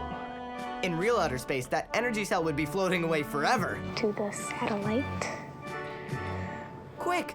The satellite is losing power! Getting close. Does he have one? He has one. He has one? Yeah, one's in. Joseph's really speeding up, unless he drops this one, too. Yes! Oh, there, he almost has it. He just has to get it in. He's got it! 1 minute 25 is the time to beat. I'm ready to win. Go! The yellow one. Off on a good start. Yeah, she has a good start. Hey, Malinka, don't just float around. You've got a race to win. Hurry, your spacecraft is losing power. Oh, she has it right away. Oh, does she have it? Yes. Wow, Malinka's fast. Oh, she almost missed it, though. Yeah. Malinka's only got a few seconds left to beat Joseph's time. Oh, she has. Wow, she's going it really fast. And does she have number 2? Yes. Yeah, she has it. Okay, Commanders, here are your results. Commander Joseph, your time was 1 minute and 25 seconds. And Commander Malinka, your time was 1 minute and 20 seconds. You're the winner. Yes! Okay, so how did it feel to be an astronaut and bouncing up and down and stuff? It was really fun. I felt like I was wearing a big marshmallow costume. And what about you? What did it feel like? I felt like a floating pumpkin. Right, because of the orange suit? Yeah. Well, thanks for being on my show and thanks for helping me find stuff out. You're welcome. My next question is from Cassandra. If I would be able to touch the sky, would it stop or would it continue? I checked the answer, and the atmosphere around the Earth does end eventually. Astronauts have to blast through it to go to space. But space itself goes on forever. There's no end to it. How can that be? It must have an end. But if it did end, what's outside of space? There's nothing in space but space. Head getting warm, spatial overload. Ah! You're gonna make my head explode. Scientists think that space goes on forever and ever and ever. Kind of scares me to think about that. So let's think about something else. Who was the first astronaut in space? Well, we know it wasn't Ruggieri sheep. But I checked, and here's what I found out. The first astronauts to go up into space and safely come back. Excuse me? Were actually 2 Russian dogs who were sent up in a test program to make sure it was safe for humans to go into space. Sweet. Decent. But if you mean the first human, that was Yuri Gagarin, a cosmonaut. That's a Russian word for astronaut. More than 50 years ago, in 1961, Gagarin spent 108 minutes in outer space, traveling around the Earth once. Since then, more than 500 people have been to space, some for more than a year. Zero gravity makes me sleepy. Here's a question about that. How do you sleep in space?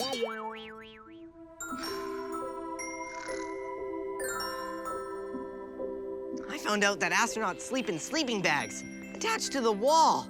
That's so the astronauts don't float away. Floating away in your sleep would be really bad. I thought I'd try sleeping their way, but it isn't very comfortable. At least, not here on Earth. But I found a video of astronaut Chris Hadfield explaining how it works. I'm in my super comfy Russian full-length pajamas. Nice for when you have to get up in the middle of the night, and ready to go to bed. I'll show you where I sleep. Astronaut Chris Hadfield is the first Canadian to walk in space and to command the International Space Station. On his last mission, he went to bed 145 times. This is my sleep station, my sleep pod. This is where I spend up to 8 hours every day.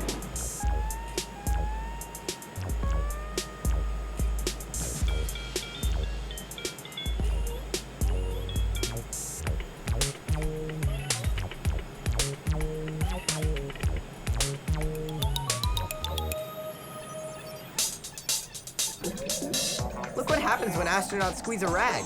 Weird. Everything is just a little bit different in space, like cutting your nails over an air duct that sucks them in, so they don't go flying everywhere. Getting a haircut with a vacuum hose on the cutter, and especially washing your hair, as astronaut Karen Nyberg shows us. What I like to do is start by just putting some hot water, squirting it onto my scalp. Sometimes the water gets away from you, and you try and catch as much as you can. Then I just work the water up through to the ends of my hair. And I take my no-rinse shampoo and squirt it also on the scalp, just a little bit, and rub it in. Again, kind of working it out to the ends. How do astronauts get their food?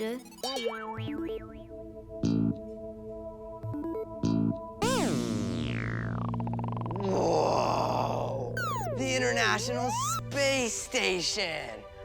I'm here at the Canadian Space Agency with Danielle, who's a mission controller. Hi. Hey, so how do astronauts get their food? Well, there are 6 people living on the real space station, and every few months we launch a spacecraft with food in it. And for some of them, they go right next to the space station, and we have to grab them with a Canadarm. And that's gonna be your mission today. Awesome! So, do real astronauts train here? Yes, they do, and you're gonna be using the same simulator. Whoa! But first, let's find out about the food that you'll be delivering. For sure. Well, this is Natalie, our space food expert, and this is Harrison, our delivery boy. Nice to meet you. Nice to meet you too. Well, I'm gonna go and set up the simulator. All right. Are you hungry? Whoa! Look at all this food. Oh, some of it doesn't look very good. It looks kind of weird. Like, what is this? This is macaroni and cheese. So this is just like the macaroni and cheese you have on Earth, except the water's been taken out of it. So when an astronaut's ready to eat it, all he does is put hot water right here, wait 10 to 15 minutes, like it says on the instructions. Right. And then you cut this open, and you can just eat it out of the package, And like out of a bowl. It'll taste as good as it does on Earth? It'll be delicious. Nice. So what can astronauts not eat in space? Any food that makes crumbs. Oh, so they can't eat like cookies? Well, they can eat some cookies as long as those cookies don't make crumbs. And this is an example of cookies that they could eat in space. These are actually crackers, but they're bite-sized, so you could put them in your mouth in Right. one bite and you won't make any crumbs. So what's the problem with crumbs floating around in space, though? They can get into equipment and that can damage the equipment, which can be a problem. Or they can get into an astronaut's eye, Oh. not very comfortable. Or they can breathe them in and get them into their lungs, which can be a problem too. And we don't want them to choke. Right, that'd be bad. Yeah. So what other foods can they not eat in space? They don't normally eat fresh fruit and vegetables. There's not a lot of refrigeration up there, so there's nowhere to keep the fruit and vegetables fresh. So we have to send them dried fruit and vegetables. So for example, this is dried cranberries. Right. It's packaged in packages like this, or it can be in a bar. For example, this is a fruit bar. Yeah. And that's another way to get fruit to the astronauts. Nice. But sometimes astronauts might want a little snack. Like, what about these chocolates? They get chocolate in space? They do. Nice. So that's cranberries covered in chocolate. Mmm. These are out of this world. They're pretty good, very popular. So I think Danielle's waiting for you to deliver some fruit to some hungry astronauts. Oh, all right. Let's deliver some food. Okay, this is a model of the end of the Canadarm.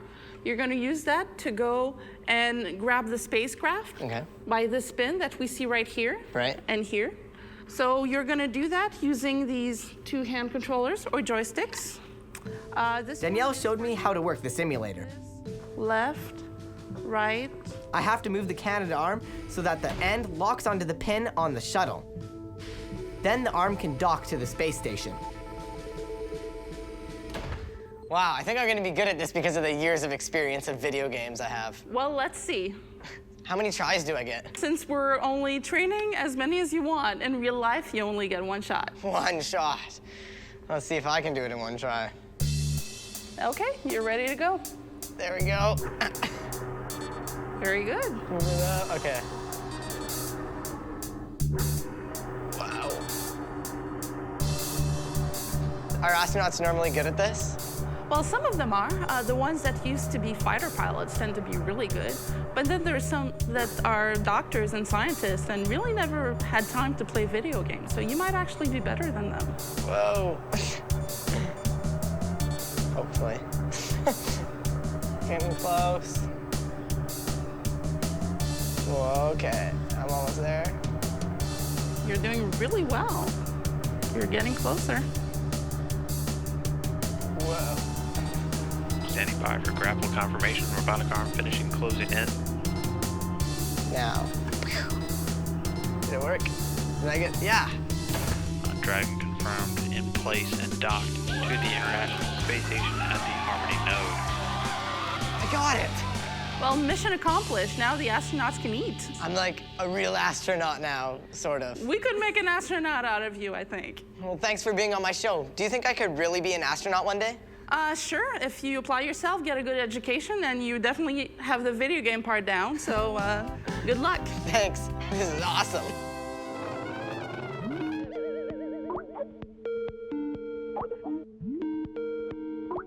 Hey, I've got a call. It's from Jeremy.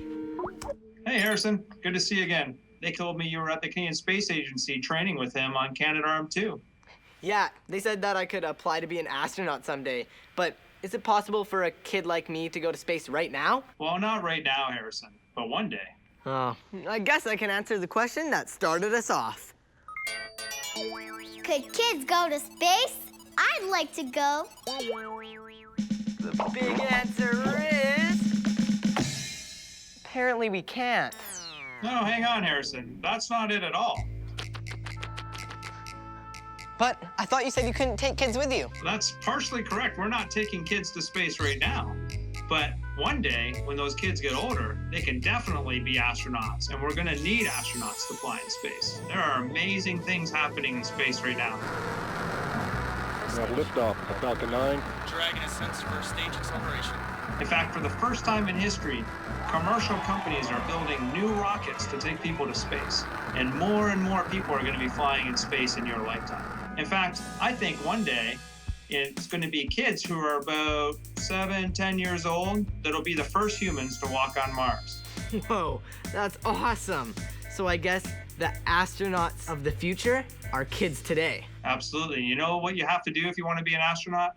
You just have to do your very best. That's all you have to do. Find out what you love to do in life, follow that passion for the things you love, and just do your best.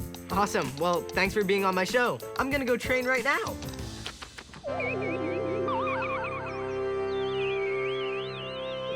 On-the-job training, there's nothing like it. But being in space makes me hungry. Time for a space snack. Aw, pesky helmet. Uh-oh. Note to self. Don't take helmet off in space! Thanks for watching Finding Stuff Out!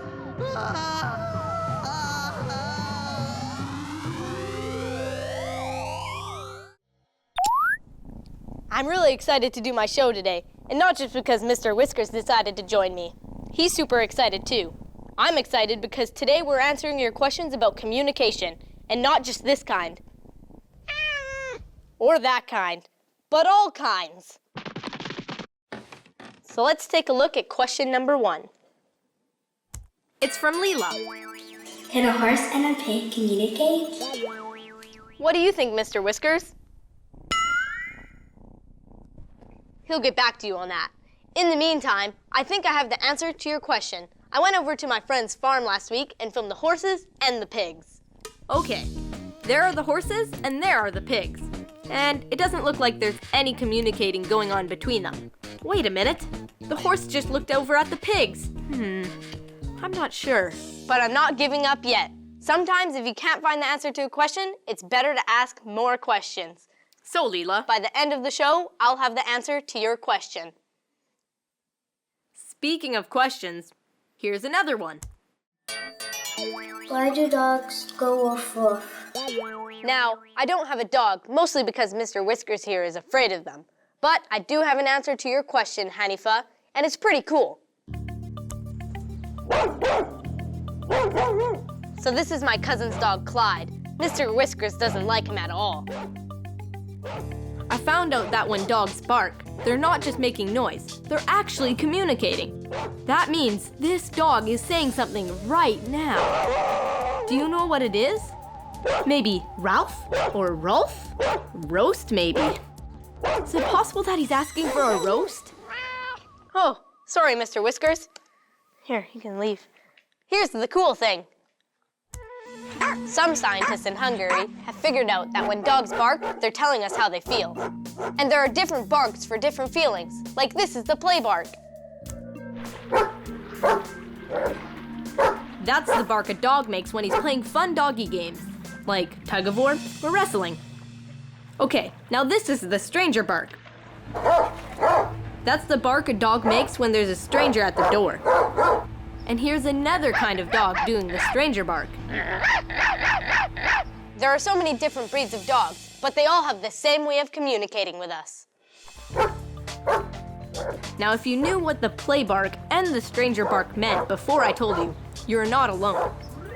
People and dogs have a special relationship, and scientists have discovered that people can tell the difference between dog barks, even people without dogs. How? Adaptation. Dogs have been our companions for thousands of years, and scientists think their different barks changed over time to sound a lot alike, at least in tone, so that they can communicate with us. These dogs might look different, but they seem to be saying the same thing. So if dogs bark to communicate with us, let's find out how well you understand them.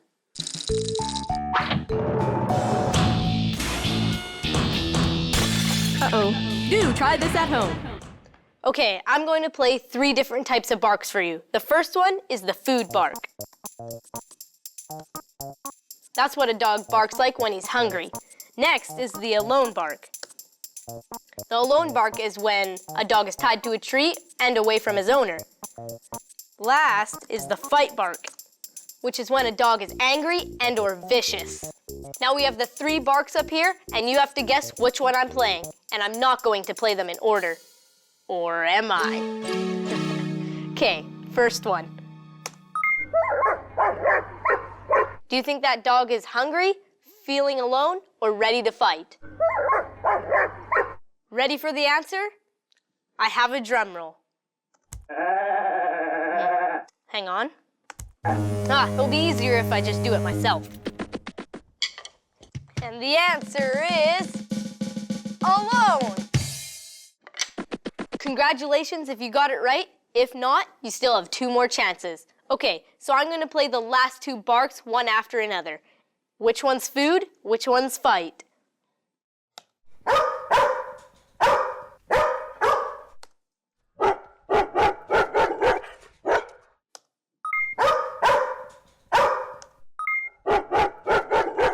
And the answer is food, then fight. If you got all 3 right, then congratulations. You're like an official dog whisperer. But if you didn't, don't worry about it. I'm sure dogs don't understand what you're saying either. How could they? I mean, we have so many words, and they only have 1. Woof. But I guess it's not just what you say, but how you say it. For example, if I say drum solo, I'm asking a question. But if I say drum solo, I'm not asking you, I'm telling you. Same words, but when I change the tone, it changes the meaning. It's a part of how we communicate too, and how dogs communicate, even though they don't use words. Hey, and that's the doorbell communicating with me. It's telling me my guest is here, but this time he's 5 inches tall and he's gonna answer a question about communication. This one's from Taya. Coming! Why do parrots copy us when we talk? So I'm here with Eliza and Aaron and their macaw, Coco. So why do parrots copy us when we talk? Why do parrots copy us when we talk? They are able to mimic sound. Birds in the wild will mimic other songs, and parrots, when they live with us, try and mimic the sounds in their environment. So some birds will mimic sounds that they hear, like the telephone or trucks backing up in the alleyway. Many parrots will try and mimic human speech because they live with human beings. I've heard of parrots that imitate ringtones on phones and doorbells and stuff. Does Coco do that at all, or? He doesn't do that. His species doesn't particularly copy those types of sounds, but there are other species of parrots, for example, African greys or other birds that like those very high-pitched sounds.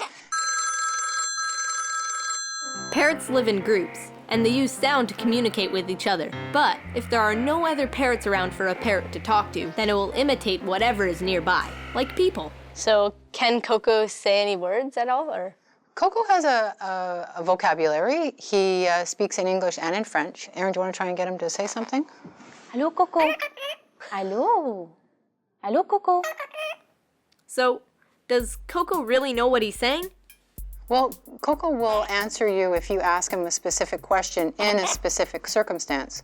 So, for example, if I'm in one room of the house and I call Aaron in another room of the house, he'll tell me to stop yelling because he doesn't like it when you raise your voice. If he wants to go to bed, he'll say, I want to go in my cage. And sometimes he'll say things like, if you ask him if he wants to eat something in particular that he really does want to eat, he'll say, yes, I do. And so they will respond and mimic and answer sometimes what you ask them with a set answer that they already know will give a desired result. But you never know exactly what he's going to say, and he'll say things only when he wants to. So what's an example of a circumstance where Coco will talk? Well, Coco likes going into drawers, and sometimes if he's in the right mood and he feels like going into one, he'll yell out, it's a drawer, several times. In a really loud voice. In a very loud voice. It's a drawer. He's like, yeah, that's me. I say it's a drawer. Okay, well, I have a drawer right over here, so we can try it out then, right? Okay, let's try it. Oh, look. Want to go in the drawer? It's a drawer. Come on, Coco. I think I heard him. He said it's a drawer. Thank you for being on my show, and thank you, Coco. I couldn't have said it better myself. Now here's a question from Omarion. Why do some people speak in other languages? Well, Omarion, I have no idea. So why don't we start out by finding out how many languages are there? Let's see, there's English, French, Spanish, German, Danish, Greek, Chinese, Lebanese, Croatian, Japanese, Egyptian, Italian, Ojibwe, Polish, Portuguese, Russian, Korean, Romanian, Yiddish, Dutch. Ah! Yay! You're gonna make my head explode! It looks like there are around 6,900 languages being used on Earth right now. 6,900? That's more languages than there are countries in the world. Where did all these languages come from?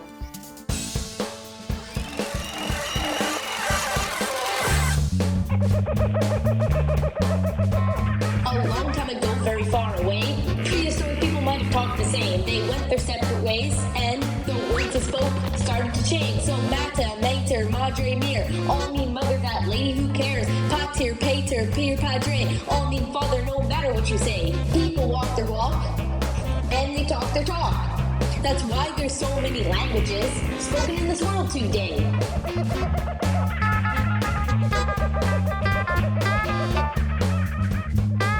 Check out this language question from Ashton.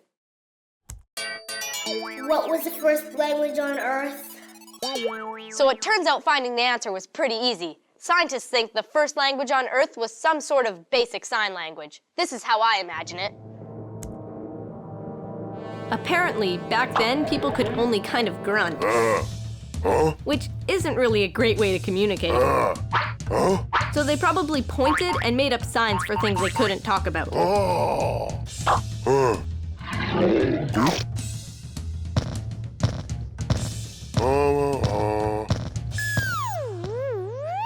Now it's time for... My Great Challenge! Hello, contestants. Are you ready for My Great Challenge? Yeah! Okay, you guys are gonna be team number 1 and you're team number 2. Today, the challenge is to communicate like early humans without any talking, which is very similar to charades. So team number 2, please leave the room. Team number 1, get ready to play. So Michael, here's the sentence that you will have to act out. The sentence I gave Michael says, your socks are on fire. Got it? So Fabiana, you have 2 minutes to guess what he is acting out. Go.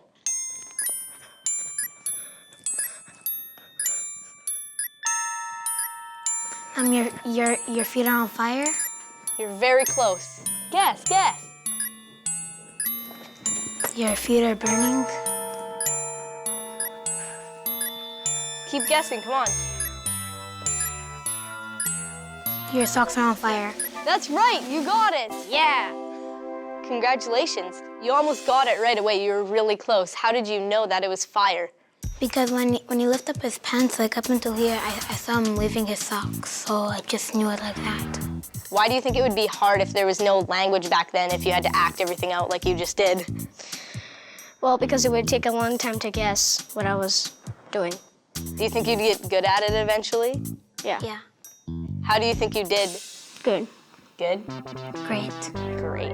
Okay, Talia, here's the line that you'll be acting out. Team number 2 has the same sentence. The sentence is, your socks are on fire. Got it? Okay, and you'll be guessing what she's acting out. Are you ready? Okay, go. Your,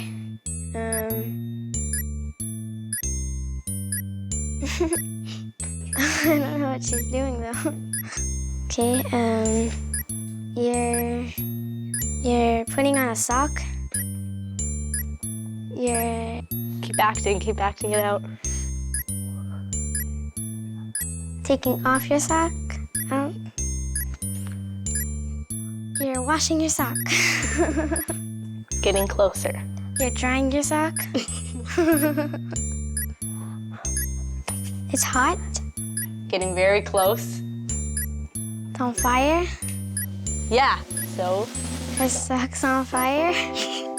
You got it. Awesome. So, Talia, what did you think was the hardest thing about acting it out? The fire part? Why did you think the fire part was the hardest? There's not a lot of fire, like, stuff. So, and what was the easiest part? The sock. The sock? Why was the sock so easy to act out? You just put a sock on your foot. Or pretend to, yeah? Yeah. So, Jessica, what was the hardest part of trying to guess what Talia was acting out?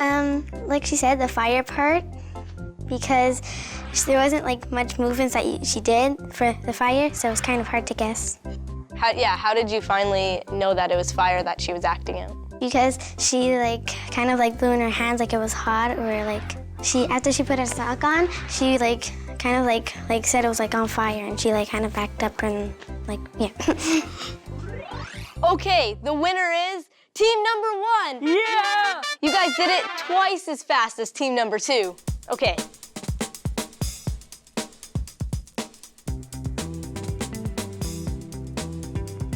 Ancient communication is way too difficult. What I was trying to say is, thanks for playing My Great Challenge. Congratulations. That was awesome. Speaking of speaking with your hands, there are jobs where people use special signals to communicate. Here's how a sailor sends a message from his ship to another ship. How a baseball catcher sends a secret message to the pitcher. And people who are hearing impaired have figured out how to talk to each other with their hands. It's called sign language. Let's take another question. This one's from Juliana. Can you do sign language with animals? I thought the answer to Juliana's question would be no, but you wouldn't believe what I found out. And if you have a pet monkey, Tell him to come watch this too. Since the 70s, scientists have been teaching chimpanzees some human-style sign language, and it turns out they can learn a lot of words. And over at the aquarium, they have trainers that know how to communicate with dolphins and whales. Let's check it out.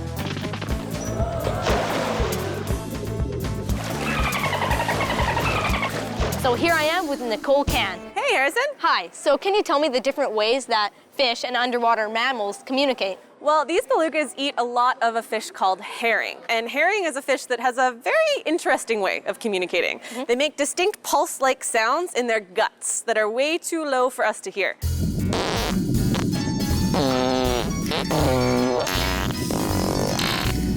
By their guts, you mean? Yeah, I mean farting. Gross. Well, I just communicated myself. Oh, gross, Harrison. But how do these guys communicate? Well, beluga whales are capable of making a lot of different sounds. In fact, early Arctic explorers used to call them the canaries of the sea due to all of the different types of sounds they can make. And we know they use those sounds to communicate with each other, but we're not entirely sure how yet. Nobody knows exactly what whales are saying to each other with their calls, but we do know some amazing things about them. It's believed that some whales can send their sounds to other whales halfway around the world. And humpback whales, like these ones, sing slightly different songs depending on where in the world they live. It's like each group has its own language.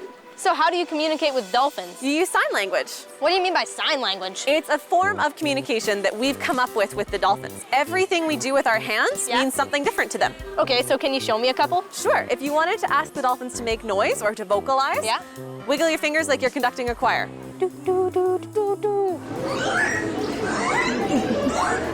Perfect. And then if you wanted to ask them to swim really fast, what we call a speed swim, take your hand and go, go! Go!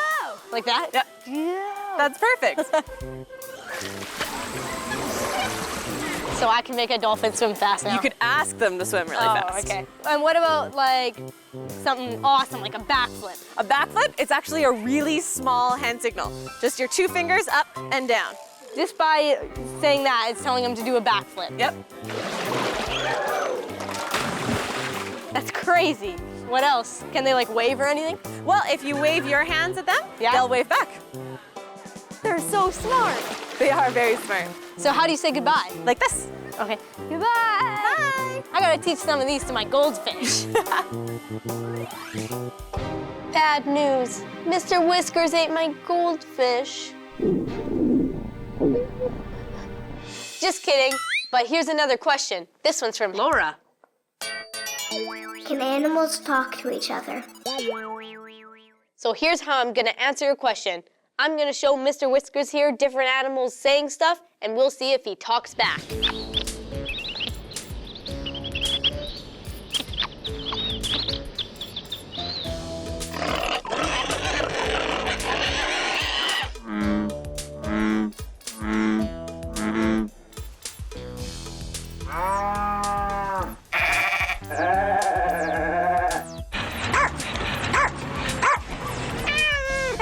Hey, Mr. Whiskers.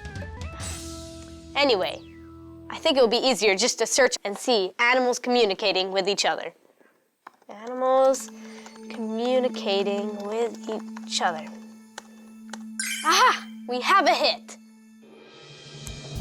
In Yellowstone National Park, scientists found another example of how different animals can communicate with each other. Ravens have learned a very clever trick. When they spot elk, they fly off to alert the wolves.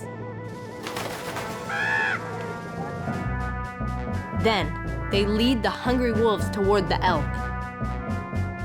When the wolves have moved in for the kill and had their fill, the ravens swoop in and snack on the leftovers. That also answers the first question we started off with. Here it is again. Can a horse and a pig communicate? And the big answer is... maybe! I found out that horses can interpret the body language of other creatures, and pigs are supposed to be way more clever than dogs. So if they really needed to, a horse and a pig might develop some kind of communication. Like the ravens and wolves at Yellowstone. But so far, they don't seem to have much use for each other. I'm glad we got to the bottom of that one. Modern science can rest a little easier tonight. Thanks for sending in all your questions and for watching Finding Stuff Out. Mr. Whiskers, cue.